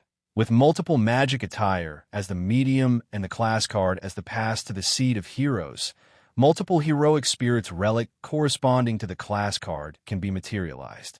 The same relic can be materialized repeatedly. This is the overlapping expansion mode of limited expansion. Note, this class card is Assassin. The corresponding heroic spirit's noble phantasm is Delusional Illusion. Dream Summoning. With the user as the medium and the class card as the pass to the Seat of Heroic Spirits, the user can summon the power of the heroic spirit corresponding to the class card and materialize it on the user's body. The user can turn into a heroic spirit and obtain the power of the heroic spirit corresponding to the class card. Note, this job rank card is Asa's Private, Assassin, and the corresponding heroic spirit is the Assassin of the 100 Faces, Hasamandala. Sabah. Delusional Illusion. A unique relic that can separate one's soul and make it independent. It can exist in the real world in the form of multiple bodies and create clones of oneself. The limit of a number of clones that can be created is up to 80 people. Note, the user's power will decrease as the number of bodies increases. If a body is split, the user's power will be halved and the body will have half of the user's power. If 2 bodies are split, the user's power will be 1/3 of the user's power and the other 2 bodies will have 1/3 of the user's power. So on and so forth. When a user has a maximum of 80 bodies, the user's power will be 180% of the user's power, and each body will have 180% of the user's power. Looking at the card in his hand, Wu Yin smiled. Class card Assassin. I'll take it then. So the noble phantasm. Mikoto also used the system to sense the information of the class card Assassin. She pouted. The limit is 80 people. That's cheating, but there are pros and cons as well. Hinajika nodded in relief. No wonder I've always felt that the peak of Tier 6 is too weak. Even if it's an assassin whose strength is weaker to begin with, it's still a heroic spirit. It's impossible for it to be this weak. So it's all thanks to the noble phantasm. If the assassin doesn't use the noble phantasm, its power should be at least at the pinnacle stage of stage 7. Wu Yin shook his head. The difference in power is too big. It's useless even if there are more of them. After witnessing Chuju's power, the real assassin would know that it's the right thing to do no matter how stupid it is to keep its body and recover its power. That way, it can still fight for a while. Unfortunately, the assassin that uses the class card has no intelligence. Well, it saved me a lot of trouble. After that, Wu Yin kept the assassin's card. Crack! Crack! It was also at this moment that the arc-light mirror that covered the entire sky suddenly cracked open. Then, as if there was a chemical effect, the whole mirror realm began to shake violently, and the sky was like a glass, cracking with a series of cracking sounds. Wu Yin, Chuju, and Mikoto were slightly shocked, but they quickly reacted. The mirror realm was not a real world. It existed by relying on the distorted magic power of the heroic spirits. Once the materialized heroic spirit was defeated, the mirror realm would disappear, and the mirror realm where the other materialized heroic spirits were would shrink as well. By the time all 7 cards have been collected, the entire mirror realm would have completely disappeared. Let's get out of here. With that in mind, he grabbed Hinajiku and Mikoto's hands in each hand. His body emitted a majestic amount of mana. The entire forest that was in a state of collapse was filled with blue mist. A rainbow flashed, and the 3 of them were teleported out of the mirror realm. Fuyuki City, Back Mountain. The world spun, and the 3 of them once again returned to the place where they had just set off for the mirror realm. I almost forgot that the mirror realm will disappear. Wu Yin didn't know whether to laugh or cry. He looked at the night view of Fuyuki City. I wonder if the disappearance of our mirror realm will affect Rin Inbin's side. What? Do you care about that, Rin? In Osaka? Hinajika glanced at Wu Yin with a sour look as she continued. You can go and have a look. After all, the time for the mirror world's passage to stabilize hasn't passed yet. Why are you telling him so much, Chuju? Mikoto grabbed Chuju's hand and snorted. He can do whatever he wants. It has nothing to do with us. Leaving those words behind, Mikoto pulled Hinajiku's hand and walked down the mountain. Looking at the backs of the 2 girls walking away, Wu Yin shook his head and chuckled. Not honest at all.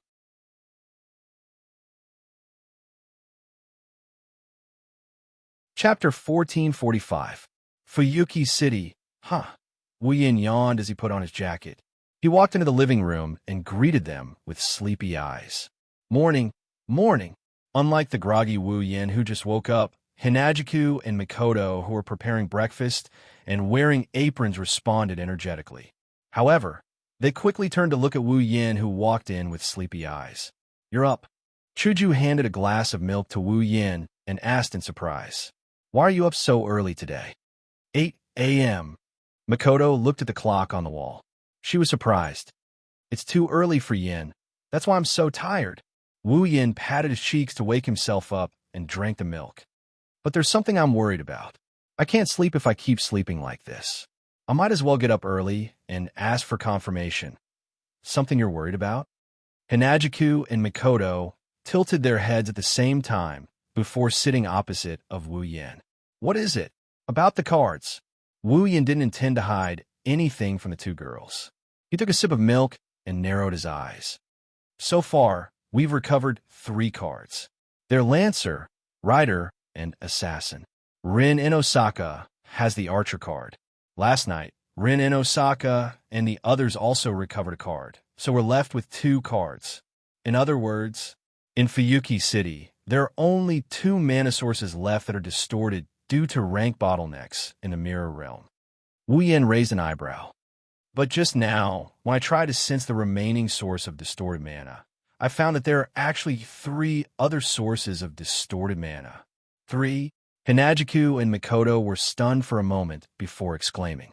In other words, Wu Yin put down the glass of milk in his hand. Last night, Rin and Osaka didn't retrieve the cards for some reason. Either they ran into trouble and returned in failure, or they might have died in the mirror world. That's hard to say. That's impossible. Makoto's eyes widened.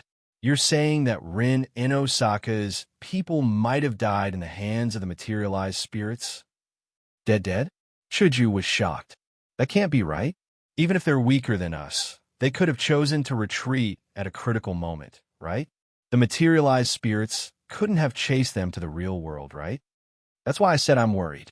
I wonder what kind of situation it is. Picking up a piece of bread, Wu Yin bit into it and mumbled in bewilderment.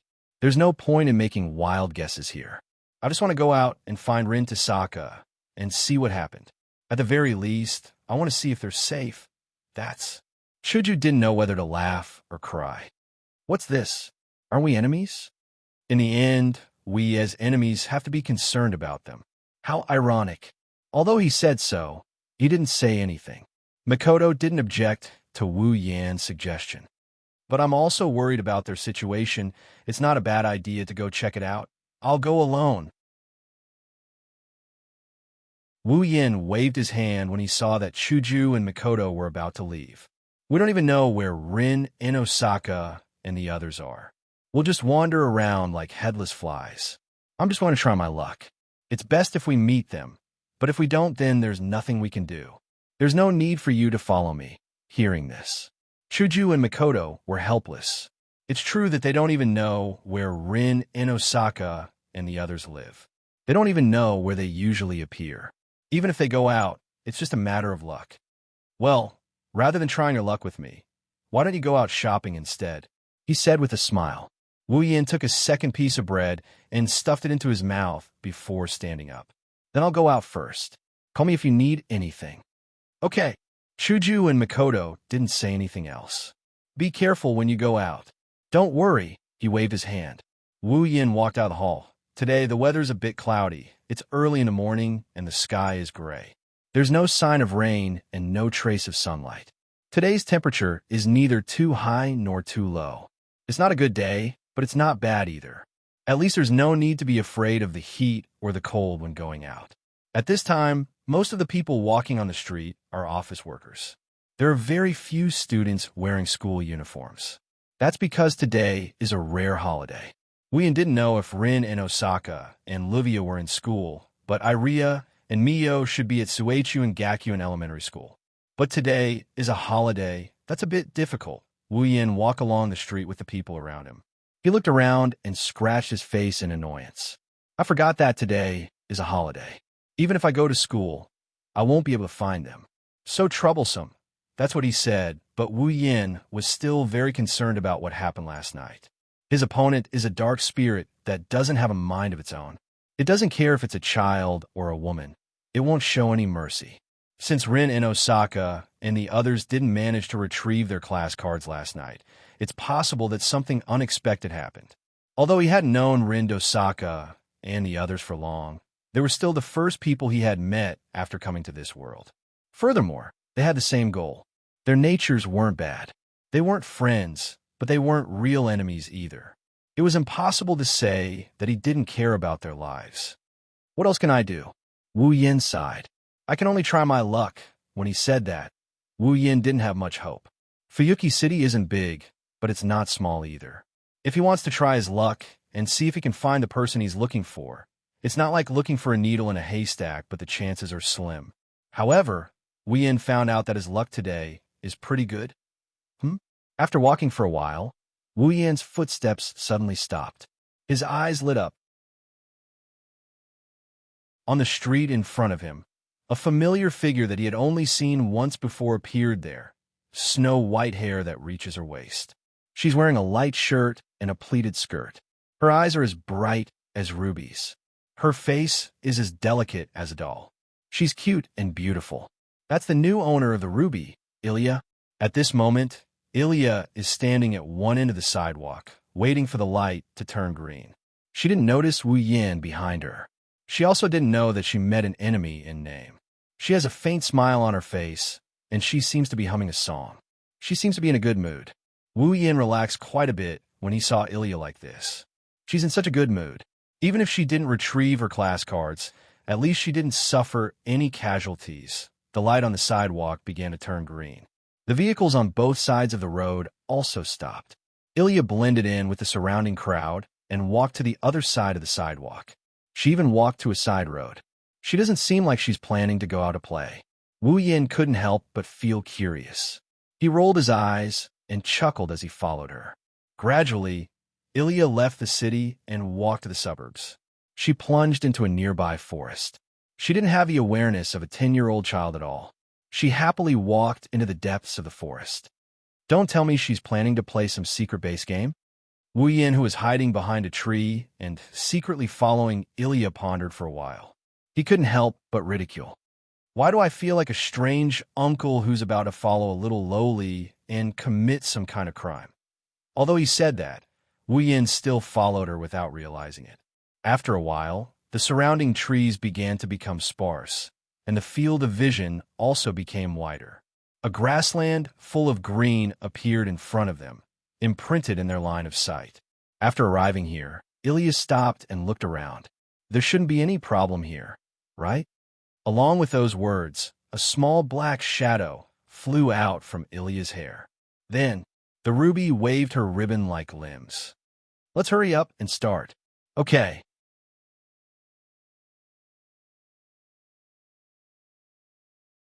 Chapter 1446. BZ. A ray of light appeared on the vast green field. Within the light, the young girl by the name of Ilya closed her eyes and began to happily spin in circles. The clothes on her body gradually turned into white light particles and completely dissipated. As if they were replacing her, pink light particles suddenly appeared in the light and gathered around Ilya's body. Like living spirits, they nimbly fluttered around her body that had yet to lose its childishness and slowly took shape. In the end, the light also dissipated. The witty and cute little girl was holding a pink magic staff with 3 pairs of ribbons on it. She had changed into a pink pleated dress with more pink than white and landed on the ground with light footsteps. She stepped on the wild grass and opened her ruby-like eyes. She was exceptionally adorable. In that case, Ilya, who had entered her magical girl mode, seemed to be in high spirits. She stepped on her pair of feathered boots that seemed to have a pair of wings attached to them and lightly stepped on the ground. Then, Ilya began to fly. Yoa! The feeling of flying is truly great. With a happy smile on her face, Ilya adjusted her body with great difficulty and floated in midair not far from the ground. It would appear that she did not dare to fly too high. Only at this time did I have the feeling of becoming a magical girl. Right? Right? Isn't it great? Ruby, who had transformed into a magic staff, also spoke with an excited tone as she twisted her ribbon-like limbs. But even if you're a magical girl, Ilya, you've only just started. You still need a lot of training in order to surpass that older twin tails. Our purpose today is also special training. Don't forget about it. Aha! Ilya rubbed her little head in embarrassment. In that case, what should we be training in? Of course, it's the flying technique. Ruby answered without the slightest hesitation. This caused Ilya to be puzzled. But don't I already know how to fly? Ilya, you can only be considered to be capable of flying right now. You can't be considered to be capable of flying, Ruby explained with a serious and playful tone. Ignoring everything else, you can only fly up, down, left, and right. However, it takes a very long time for you to do so.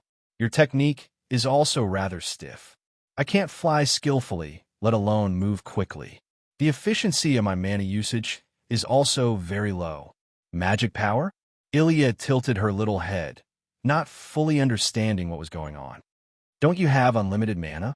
Indeed, both Sapphire and I can provide you with unlimited mana, but the amount of mana you can use at once is fixed.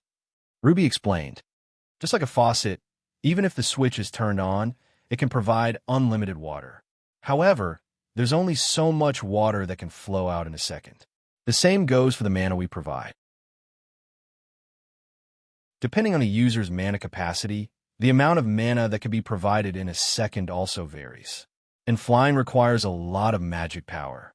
If you can't effectively use your magic power, and use a small amount of magic power to maintain flight, it will have a great impact on you. Really?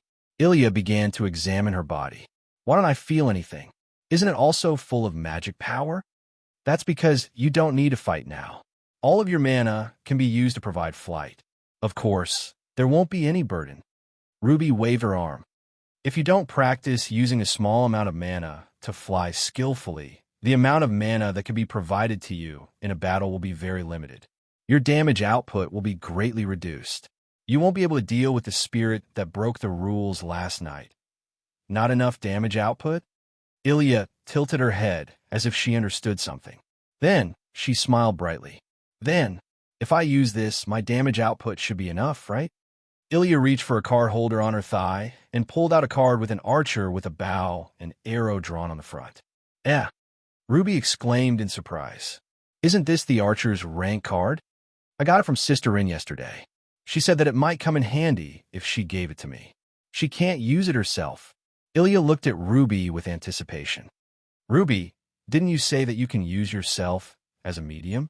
Using the rank card to summon the spirit's relic? If I use this, my damage output will be much higher than mine, right? I'm sorry, Ilya. Ruby poured a bucket of cold water on her. There's a time limit to the relic's usage. Not only is the time limit short, after using it once, you can't use it again for a few hours. Even if you want to rely on the rank card, you can only use it for a short period of time. That's why the rank card can only be used at a critical moment. Rin has always used the rank card as a trump card. Not only that, each class card can only materialize one type of relic after it's limited to unfold. Not all of the relic are useful. Ruby spread her hands out regretfully. Unfortunately, the archer's rank card is useless. After the limited to open, only a bow will appear. There's not even an arrow. When Rin tried to shoot, she used the surrounding black keys to replace the arrow. Although the destructive power is indeed great, it's impossible for you to carry a bunch of black keys all the way. You have to replenish your ammunition after every battle, right? How can this be? Ilya shrugged her shoulders in disappointment. The relic used by the spirit called Rider the day before yesterday is so powerful. The strong one is that Pegasus. The Rider's noble phantasm only strengthens the Pegasus' strength. The Rider's noble phantasm itself is also very limited. Even if the card is in our hands, and we can instantiate the noble phantasm at that time, there's no one to ride on to use it. It is also a meaningless noble phantasm. Ruby's tone became playful. Not to mention, the Rider card is still in the hands of that terrifying man. Oh? The moment Ruby's words left her mouth, a hand suddenly reached out and grabbed it. Under Ilya's exclamation, the entire wand was pulled out. So, in your eyes, I'm such a terrifying man. Upon hearing this voice and looking at this familiar person who appeared out of nowhere holding a ruby wand in his hand, Ilya's pretty face turned stiff. Even the ruby froze and did not move anymore. I wonder how it feels to bully a wand. Wu Yan raised Ruby with a smile and slowly increased the strength in his hand. Can you please tell me? Wah, it hurts. It hurts. It hurts. Ruby immediately cried out and began to struggle. Violent opposition. Violent opposition. You are. Ilya began to stutter. That night. That terrifying man. Wu Yan rolled his eyes at Ilya. Girl, don't you know that it's bad to speak ill of others behind their backs? That's not what I said. Ilya's pretty face became flustered. She betrayed her ally without hesitation. It's Ruby who said it. Ilya, you actually betrayed me. Ruby's tone was filled with despair. I misjudged you. Stop fooling around. Wu Yan knocked on Ruby's head, causing her to cry out in pain. Then he threw her back to Ilya and raised his other hand. However, I didn't expect that I would obtain the archer card just like that. It's unexpectedly simple. Ilya, who received the ruby in a panic, was stunned. Then, she discovered that the archer card that was originally in her hand had unknowingly fallen into Wu Yan's hand.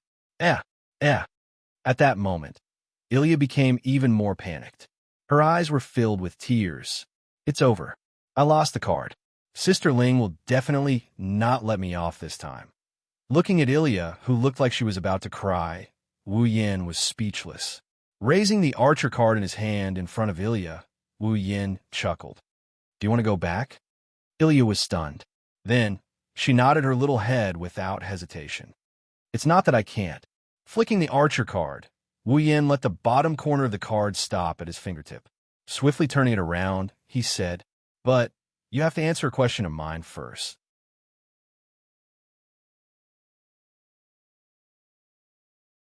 Chapter 1447. With Ilya's explanation, the truth of why there were 3 magic distortion locations left in Fuyuki City was also exposed. There should only be 2 magic distortion locations left, but the reason why there were 3 is because last night, Rin Inbin and the others encountered a tricky situation when they were retrieving the cards. It's not that someone suddenly jumped out like Wu Yin, Chuju, Mikoto, and the others, causing Rin Inbin and the others to miss the time to enter the mirror realm. But last night, Rin Inbin and the others didn't defeat the materialized heroic spirit at all. The reason is very simple. That heroic spirit broke the rules. It's not a joke, it's a real violation of the rules. The enemy Rin Inbin and the others encountered last night was a caster, magician. Among all the heroic spirits, only those who have reached the highest level of magic attainment can meet the conditions to become a caster, magician. Due to this characteristic, the heroic spirits who meet the requirements to become a caster, magician, tend to have relatively low combat ability. Moreover, because most of the heroic spirits have magic resistance to a certain extent, the caster, magician, is evaluated as the weakest profession. However, that's only when compared with the heroic spirits of other professions. Although the combat ability of a caster, magician, is relatively low, their magic attainment is extremely terrifying. Some of them even far surpass the modern magicians. Even the magicians can't be compared with them. Last night, the caster, magician, that Ilya and the others encountered was precisely such a character. This is not the real reason why Ilya and the others returned in defeat. The real reason why they returned in defeat was that the caster, magician, that Ilya and the others encountered last night had already turned the mirror realm space into his own territory. He built the mirror realm into his own shrine. What was used was the magic of the mythological era that had been lost. Using a pre-constructed magic circle to launch a super powerful magic, it continuously bombarded Ilya and the others who had entered the mirror world with magic, causing them to suffer a lot. Imagine the entire sky is filled with magic circles. There are at least hundreds and thousands of them. Moreover, each magic circle can instantly launch a magic attack that can shatter a person's bones. When combined, they can even break through the A-level magic barrier. There's also the magic rain curtain that fell like raindrops. In addition, the magic that caster, magician, uses is not ordinary magic, but the lost magic from the mythological era. Its power is unbelievable. Just thinking about it makes people feel cold. Not only that, caster, magician, was still in mid-air, in the center of the sky, full of magic circles, and in front of him, there was a planar barrier that could reflect magic, so the attacks of Ilya and others couldn't reach caster, magician. The enemy's firepower is strong enough to break through the barrier. There's no way to defend. On the other hand, all of the attacks from this side were completely blocked. Not even the slightest bit of damage was inflicted. How are they going to fight? As a result, in other words, last night, Rin Inbin, Luvia, Ilya, and Mio joined forces to resist caster, magician, and the result was a crushing defeat. Caster, magician, is in the middle of the sky, and there's a plane in front of him that reflects magic power. Long-range attacks are definitely useless. They can only fight in close range. Moreover, the attack magic circle and the plane of reflection set by caster, magician, are of the type with fixed coordinates. There's no way to move them. Therefore, as long as they can fly above the magic circle and the plane of reflection, Ilya and the others can have a real battle with caster, magician. That was why Ilya had come here to undergo special flying training. After she can fly skillfully, she will enter the mirror realm to take revenge. So that's how it is. After listening to Ilya's explanation, Wu Yin smiled bitterly. Caster, magician, actually turned the mirror realm into his own temple. He prepared the attack formation and the defense platform in advance. This is really against the rules. Really, isn't the materialized heroic spirit irrational? Why does he know how to prepare in advance? Ah! Ilya could only respond with a dry laugh. Then, she raised her hand weakly. I've already told you the details. Can you return the Archer card to me? Don't worry. Although I also need this class card, it's not to the point where I have to grab it now. I won't break my promise. Seeing Ilya's cautious look, Wu Yin shook his head in amusement and threw the Archer card back to Ilya. Ilya quickly took the Archer card and breathed a sigh of relief. Great. If this is gone, Sister Rin will definitely not let me go. Indeed, Wu Yin also agreed with her. That Miss Rin is very violent. Aha! Ilya laughed dryly again. She secretly cast her gaze on Wu Yin. Looking at Wu Yan's helpless expression, she chuckled. What? Big brother, you're actually a good person, huh? This sudden comment stunned Wu Yin. Me? A good person? Indeed, you're surprisingly easy to get along with. Ruby also spoke cheerfully, unlike her usual self. Rin, that fellow, has always said that you're a heinous big bad guy. You won't even let a child go. You're definitely the public enemy of women who will molest you. Iya, I'm scared now. Oh? Wu Yin suddenly sneered. Is Rin in Osaka saying bad things about me behind my back? Seeing Wu Yan sneer, Ilya felt a chill in her heart. She prayed for Rin in Osaka. I hope that Sister Rin can still survive the next time we meet. Whoosh! At this moment, a sharp piercing sound entered Wu Yin and Ilya's ears. The two of them raised their heads at the same time and looked towards the source of the sound. Then, they saw a little girl of the same age as Ilya, holding a blue magic wand, fell from the sky like a meteor with tears streaming down from the corners of her eyes. That person is Meiyu. The direction Meiyu fell in was exactly where the two of them were at this moment. Yua! Ilya screamed. Even Wu Yan's brain short-circuited, and his reaction was half a beat slower. By the time he regained his senses, Meiyu, who had her eyes closed, was already smashing towards him. Resisting the urge to curse, Wu Yan didn't have the time to ridicule this scene. He extended his hand, and a weak magic flow appeared on it. He pressed his hand against Meiyu's head. A hand surging with magic pressed down on Meiyu's back from 0 distance. And, at the moment of contact, it launched an extremely small impact, directly neutralizing the inertia of Meiyu's body and the impact caused by the fall. With a flip of his hand, Wu Yan loosened his grip and Meiyu fluttered down into his arms. Wu Yan carried her in his arms like a princess in midair. Meiyu. Seeing Meiyu with her eyes closed and tears in the corner of her eyes, Ilya didn't know how to react. Is it so hard to be a magical girl these days? Wu Yan ridiculed. Even if you don't want to be a magical girl, you don't have to take it too hard, right? Meiyu, who had her eyes closed, was slightly stunned. She quickly opened her eyes. When she saw Wu Yan holding her in his arms, her pupils shrunk and the wand in her hand reflexively waved. Unfortunately, such a simple attack was blocked by Wu Yan with one hand and held the sapphire wand in his hand. I saved you, and you're biting the hand that feeds you?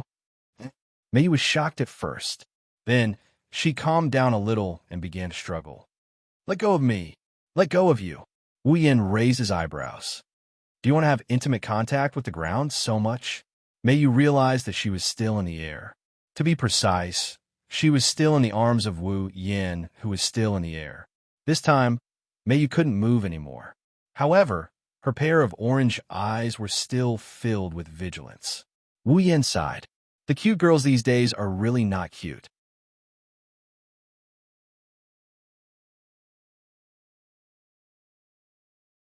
Chapter 1448. Fuyuki City, City Center. This is the most prosperous area of Fuyuki City.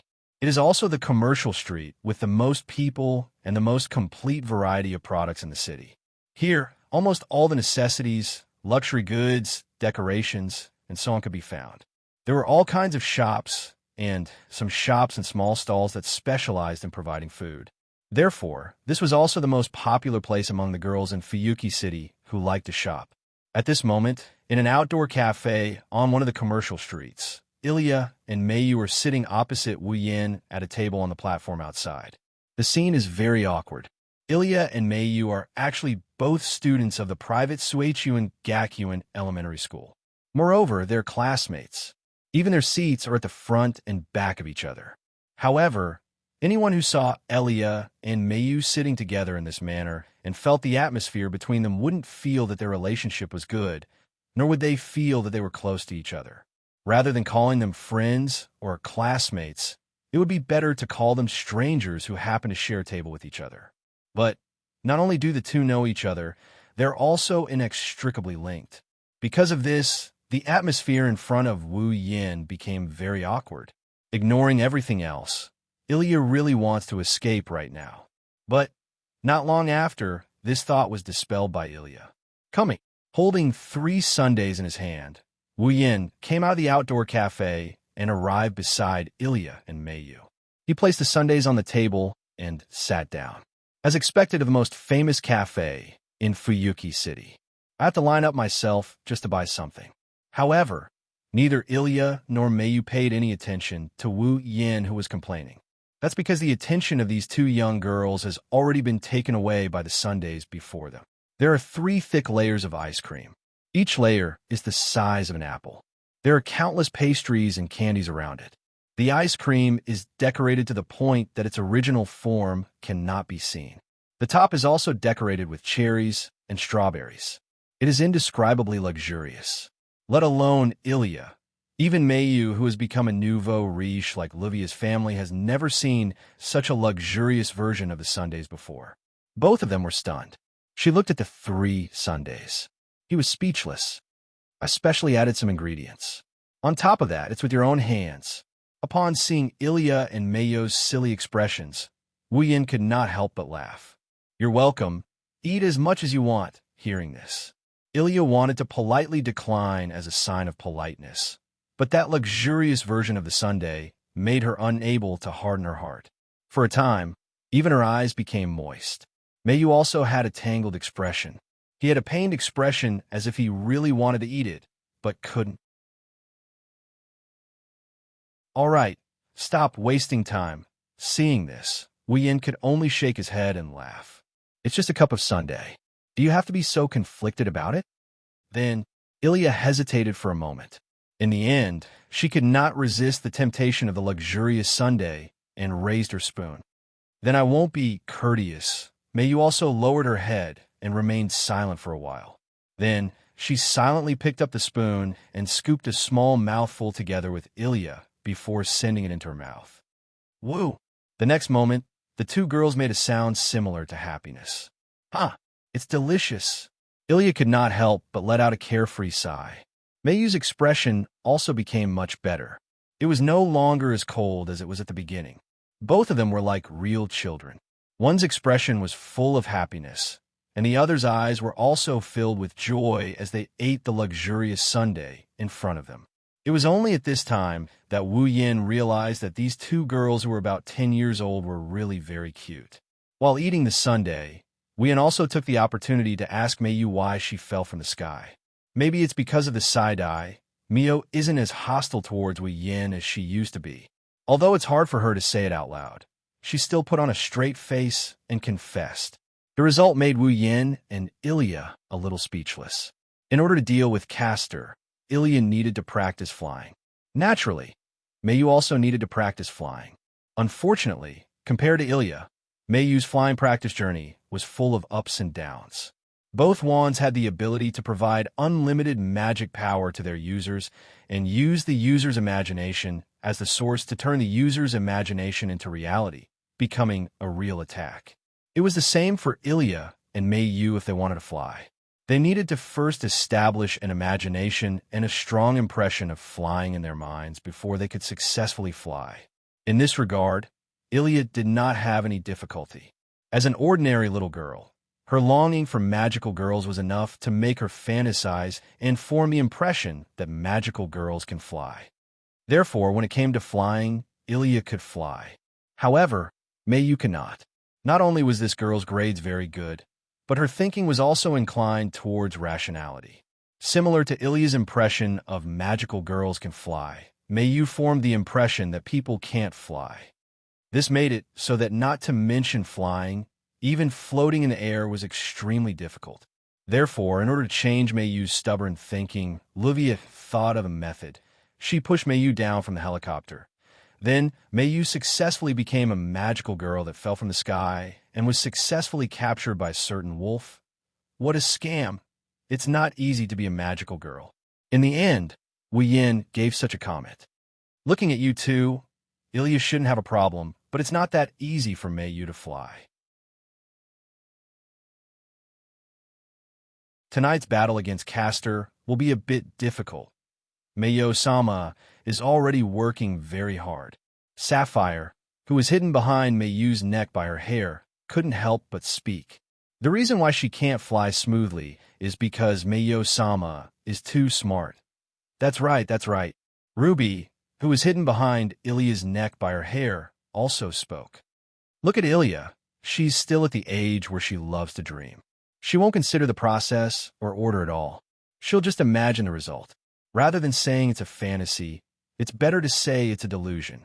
However, it's precisely because of this kind of silly personality that she's able to do things that others find difficult to do. Your words don't feel like you're praising me. Ilya's face was full of black lines. Moreover, Mayo-sama is also a primary school student like me. The age where she loves to dream should be the same, right? Dream? However, Mayu said such a sentence with a strange expression. Should I dream very often? Ilya was shocked. Not to mention Ilya. Even Wu Yin was dumbfounded. I say, Mayu. Although he didn't dare to believe it, Wu Yin still asked. Don't tell me you want to say that you've never dreamed before? No. Mayu shook her head. It's just that I've never dreamed that I can fly. Wu Yin and Ilya looked at each other. Then I'll ask you something first, Mayu. Wu Yin looked at Mayu with a slightly embarrassed smile. What kind of dreams do you usually have? Mayu was silent for a moment. Then she spoke. The entire process of building a car. Wu Yin and Ilya widened their eyes. The entire process of building a submarine. Wu Yin and Ilya's mouth opened into an O shape. The entire process of building a plane. Wu Yin and Ilya's cheeks were covered in cold sweat. The entire process of building a rocket launcher. Mayu was still calm. But if it fails, I think it's a problem if it succeeds. Wu Yin almost flipped the table. Or rather, none of the previous ones failed. What an earth-shattering person. Ruby couldn't help but ridicule. I think it's better if you don't become a magical girl. It's more suitable for you to become a lab rat. Lady Mayu. Sapphire held back her words for a long time. In the end, she squeezed out this sentence. Thank you for your hard work. Ilya wiped the cold sweat on her forehead. She was glad that she spoke. Now, I finally know how happy my childhood was. It's great that I don't have to be immersed in the world of books. In conclusion, Mayu's way of thinking is too rational and too particular. Wu Yin put down the spoon in his hand with a bitter smile. Looking at this result, instead of letting Mayu believe that humans can fly, it's better to let Mayu completely change her head. That way, she might be able to fly. After saying that, an indescribable silence spread between Wu Yin, Ilya, and Mayu. The atmosphere was extremely strange.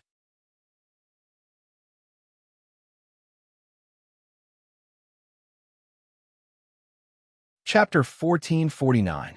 Yes, that's right. As if to break the strange atmosphere, Ilya clapped her little hands and asked Wu Yin. Sister Ling said that, Big brother, you guys also went to retrieve the cards last night. What happened? Hearing Ilya's words, Mayu immediately raised her little head and turned her gaze to Wu Yin. Clearly, this little girl was also quite concerned about this matter. Under the gaze of the two little girls, Wu Yin shrugged and raised one of his hands. On it, the picture of a gloomy assassin holding a dagger and wearing a skull mask entered the eyes of the two little girls. That is, Mayu's expression turned serious. Class card, assassin. Assassin. Ilya blinked her eyes and moved her little face closer to the assassin card. I seem to have heard from Sister Ling that it's a very sinister, heroic spirit. Indeed, it's quite sinister. Wu Yin put away the assassin card. Its strength is not very strong.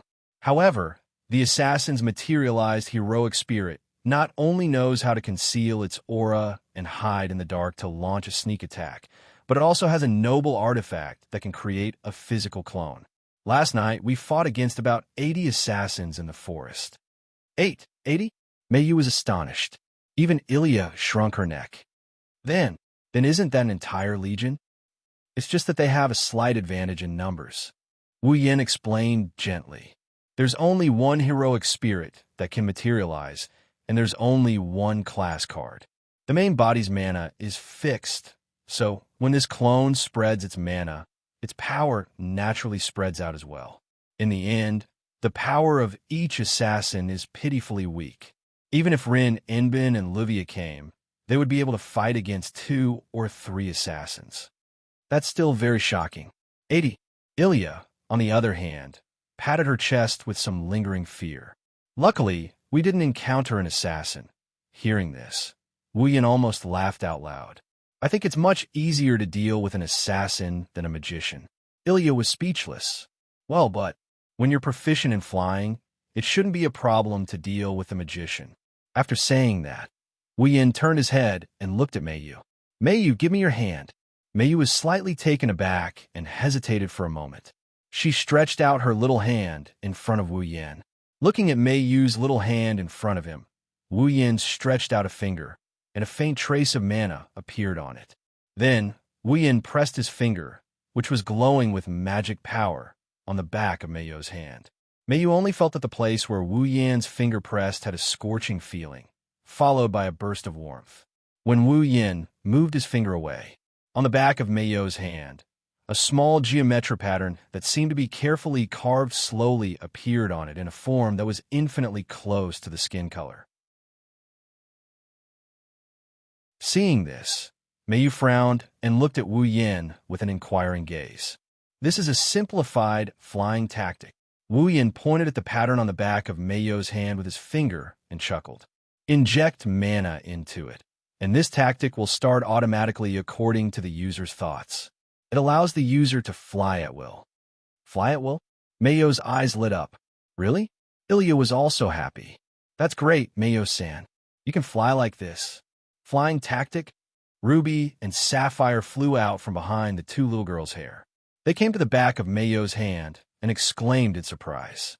It seems to be a tactic type that I've never seen before. The composition and composition don't match. Where did this tactic come from? Yes. It's no use looking for it. This is a tactic that I developed myself. How can I let you find a matching type of magic? Wu Yin shook his head with a chuckle. Wu Yin wasn't lying.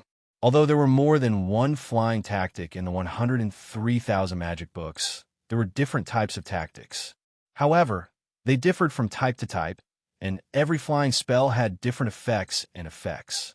Because of this, Wu Yin purposely combined all the advantages of flying tactics. Through improvement and refinement, he came up with a brand new flying tactic. It's the same tactic he's been using all this time. If not, how could such a small tactic not require any control method? With just a thought, Meiyu, who had never learned this tactic before, could fly at will according to his thoughts.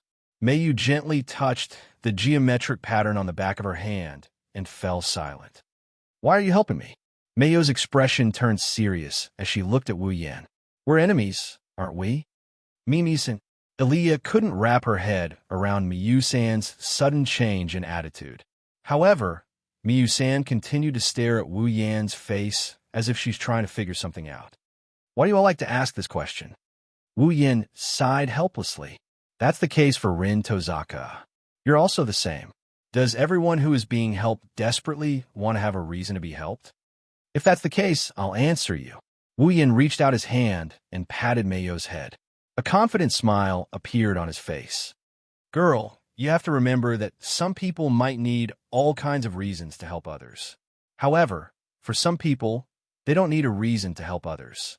They only need a reason to harm others. We're indeed enemies, but unfortunately, I'm helping you because I don't need a reason. If there's a reason, it's because I want to help you. Wu Yin looked at Mei Yu with a smile that isn't a smile. What? Are you satisfied with this answer? Mei Yu's mouth opened slightly.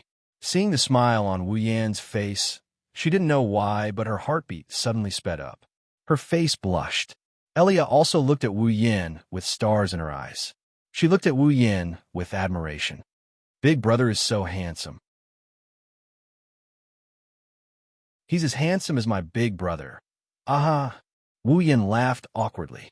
All in all, in this case, there shouldn't be a problem for you to fight Castor tonight. We'll continue to retrieve one of the other two cards. If both sides succeed, we'll decide who will retrieve the last card. Then, speaking of this, Mei Yu's expression became uncertain. What about after we retrieve all the cards? Wu Yin tilted his head with a grin. Then it's time for us to decide the winner and the loser, and to decide who the gray cards belong to. Why? Why? Irio was shocked. In other words, we have to fight Big Brother? It should be like this. Wu Yin nodded with a smile. How could this be? Ilya immediately lowered her head in dejection. Even Mei Yu frowned.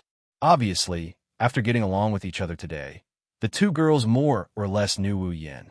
At the same time, they began to reject the result of fighting with Wu Yin. Isn't there a friendly way to decide who will get these cards? Iria said with some hope. For example, both sides have a fair competition and the winner will get the card. Well, although I can't rule out this possibility, the best way to decide is still to fight. Wu Yin curled his lips. Both Rin and Osaka and Luvia need to return to the Magic Association with their rank cards. I also have my own reasons for needing to obtain a rank card. If we use a normal competition to decide who gets the rank card, the other party will definitely refuse to accept the result when the result is out. Only a real battle will have the desired effect. Then, do we have to fight? Iria couldn't let it go. Right now, all the cards haven't been retrieved yet. It's too early to think about this. Wu Yin patted Iria's head comfortingly. All right, let's not think about this anymore. Today is a rest day. There's still a battle tonight. Let's have some fun now. Hearing that, Ilya and Mei Yu looked at each other and nodded with complicated expressions.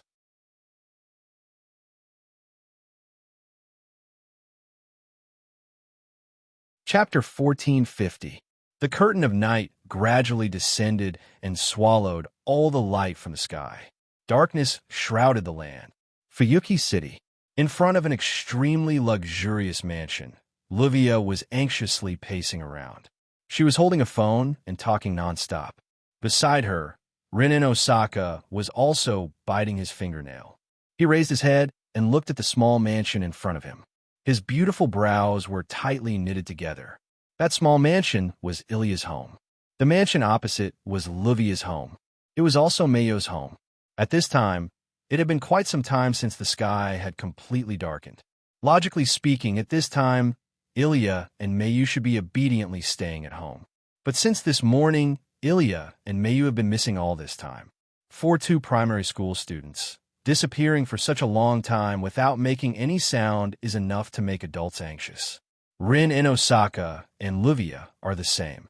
Although they know that Ilya and Mayu have magic wands by their side and that there shouldn't be any accidents, Ilya's family has been contacting them since a while ago to inquire about Ilya's whereabouts. In addition, Mayu isn't home either. Rin in Osaka and Luvia can't help but feel anxious. After much persuasion, Rin in Osaka finally managed to brush off Ilya's family and met up with Luvia, who is also worried.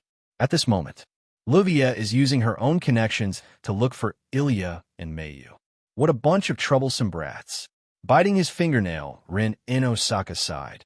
You too, where did you go? If I knew earlier, I would have directly gone down to look for Mayu after pushing her off the helicopter today. Luvia ended the conversation and put away her phone. She held her head and said with a headache, Mayu wouldn't blame me for being too extreme, would she? That's why she threw a tantrum and refused to come home, right? You also know that you're being too extreme. Rin in Osaka rolled his eyes. That child won't throw a tantrum. You don't have to worry about that. You're right. Mayu is so mature. There's no way she would play such childish tricks. Luvia didn't know if she was relieved or comforted. She clapped her hands. Alicia Field isn't at home either. Could she be with Mayu? Could it be that she was the one who led my Mayu astray? The possibility of them being together is very high, but these two children are not the kind of people who would deliberately cause others to worry. If there's nothing else, I'll be back soon. Rin Inosaka leaned against the wall. He looked up at the sky. I hope I can make it in time for tonight's battle. Livia continued to walk forward. Her expression was still somewhat anxious, but soon she calmed down. This anxiety disappeared. At the end of the street, 3 figures, 1 big and 2 small, 1 male and 2 female, gradually walked over with soft footsteps. As they walked, they chatted and laughed, looking like brothers who were taking their 2 younger sisters out to play. It was extremely harmonious and warm. When they saw the 2 small figures, Rin Inbin and Livia were overjoyed. However, when they saw the man's full appearance, the 2 girls couldn't remain calm. The person who came was naturally Wu Yin, who brought Ilya and Mayu to play in the central business district for an entire day. Him. Livia's face was filled with fear. Him again? So it's him. Rin Inbin was stunned for a moment before his expression turned ferocious. No wonder the usually obedient Ilya and the steady Mayu almost didn't return home for the entire night. This bastard must have used flowery words and tricks to fool the 2 children. Perhaps even the archer that I had Ilya take care of has been deceived by that hateful man. Who knows? Rin Inbin took a deep breath. With a gloomy expression on his face, he charged forward and sent a flying kick at Wu Yin, who was standing between the 2 girls. You despicable bastard! Wu Yin, who was chatting happily with Iria and Mio, extended his hand without batting an eyelid. He lightly slapped the incoming leg, grabbed it, and pulled it back. His leg brushed past Wu Yan's body as it flew past him. There was a trash can in the direction Rin was flying towards. Rin Inosaka's pretty face turned pale in an instant. Yua! Bam! In the next moment, a sorrowful cry and a dull thud echoed in the street. The lid of a trash can flew into the sky and landed on the ground. It spun a few times before stopping on the ground. As for Rin Inbin, Ilya and Mio are still in a daze. Before they could confirm it, Wu Yin grabbed each of their hands and walked away without looking back. Don't look at anything dirty. There seemed to be a voice of objection behind them. However, what came out was a muffled whimper and the sound of something colliding with something. Ilya and Mayu could imagine Rin Inbin's miserable state just by imagining it. They didn't turn around to confirm it. With a resentful expression, they left Rin Inbin's last bit of dignity. Wu Yin glanced at Livia when he brought Ilya and Mio to the front door. Seeing how she still hasn't recovered from the shock of the situation, Wu Yin released the 2 girls with an amused expression. Then I'll go back first. Thank you, big brother. I had a lot of fun today. Ilya smiled brightly. Let's go out and play together next time. Be careful on the road. Mayu said concisely. Her expression didn't change as much as Ilya's. However, she no longer had the vigilance and hostility toward Wu Yin. At once, Wu Yin waved his hand at the 2 girls. A layer of mist surrounded his body. Then he disappeared. Sigh. Looking at the place where Wu Yin disappeared, Ilya pursed her lips. He left. Mayu also looked in that direction in a daze for a while. Then, she turned around and looked at Livia, who was standing there in a daze. She asked in confusion, Livia, what's wrong? Mayu! Mayu! Livia seemed to have been awakened from her stupor. She grabbed Mayu's shoulder in a panic. Mayu, are you okay? I'm fine. Seeing Livia's overreaction, Mayu was also frightened. I'm just a little late. I'm sorry. That kind of thing is fine no matter what. Livia, who was looking for Mayu through her connections because she didn't return home, shouted. That man didn't do anything to you? Did he bring you to any place that you shouldn't go? What game did he play that you shouldn't play? Livia, Mayu subconsciously took a step back. She waved her hand and shook her head in panic. No. Brother Wu Yin didn't do anything to me. You brother Wu Yin? Livia's eyes widened. It was as if she had encountered the end of the world. Why are you calling him so intimately? You must have done something to him, right? That must be it, right? As she spoke, Livia became anxious and threw herself onto Mayu's body. Her hands began to touch Mayu's body. Forget it. Let me check if that man has done anything to you. Livia, what are you doing? Be patient, Mayu. This is for your own good. W8. Don't touch anything strange. Rin in Osaka said that man is the enemy of women who won't even let children go. He must have done something to Mayu for her to be so intimate with him. Let me thoroughly investigate. You, don't take off my clothes. Two girls, one big and one small, started messing around in front of the mansion's entrance. Seeing this scene, Ilya's mouth twitched. She turned her head away as if she couldn't bear to watch. But when she turned her head away, the scene that entered her eyes made the corners of her eyes twitch. That man, Rin in Osaka, who had a banana peel on her head, crossed her arms in front of her chest and looked down at Ilya. Did he really not do anything to you? I really didn't. Ilya laughed dryly as she weakly defended herself. I think Oni-san is a good person. He's not as bad as Rin-san said. You're still young. You don't understand the dangers of the world. That's why you were deceived by him. Rin in Osaka clenched her teeth. That man touched her? Ilya tilted her head in confusion. Her clear eyes were filled with curiosity. Rin in Osaka's throat was blocked, and he couldn't say anything. He could only give up and say something. Nothing. Hurry up and go back. Take some time to rest. Return the card at night. Yes. Ilya could only helplessly reply. You're tuning in to the Warrior Lore YouTube channel. Don't forget to subscribe and join us on this journey to catch the most captivating stories.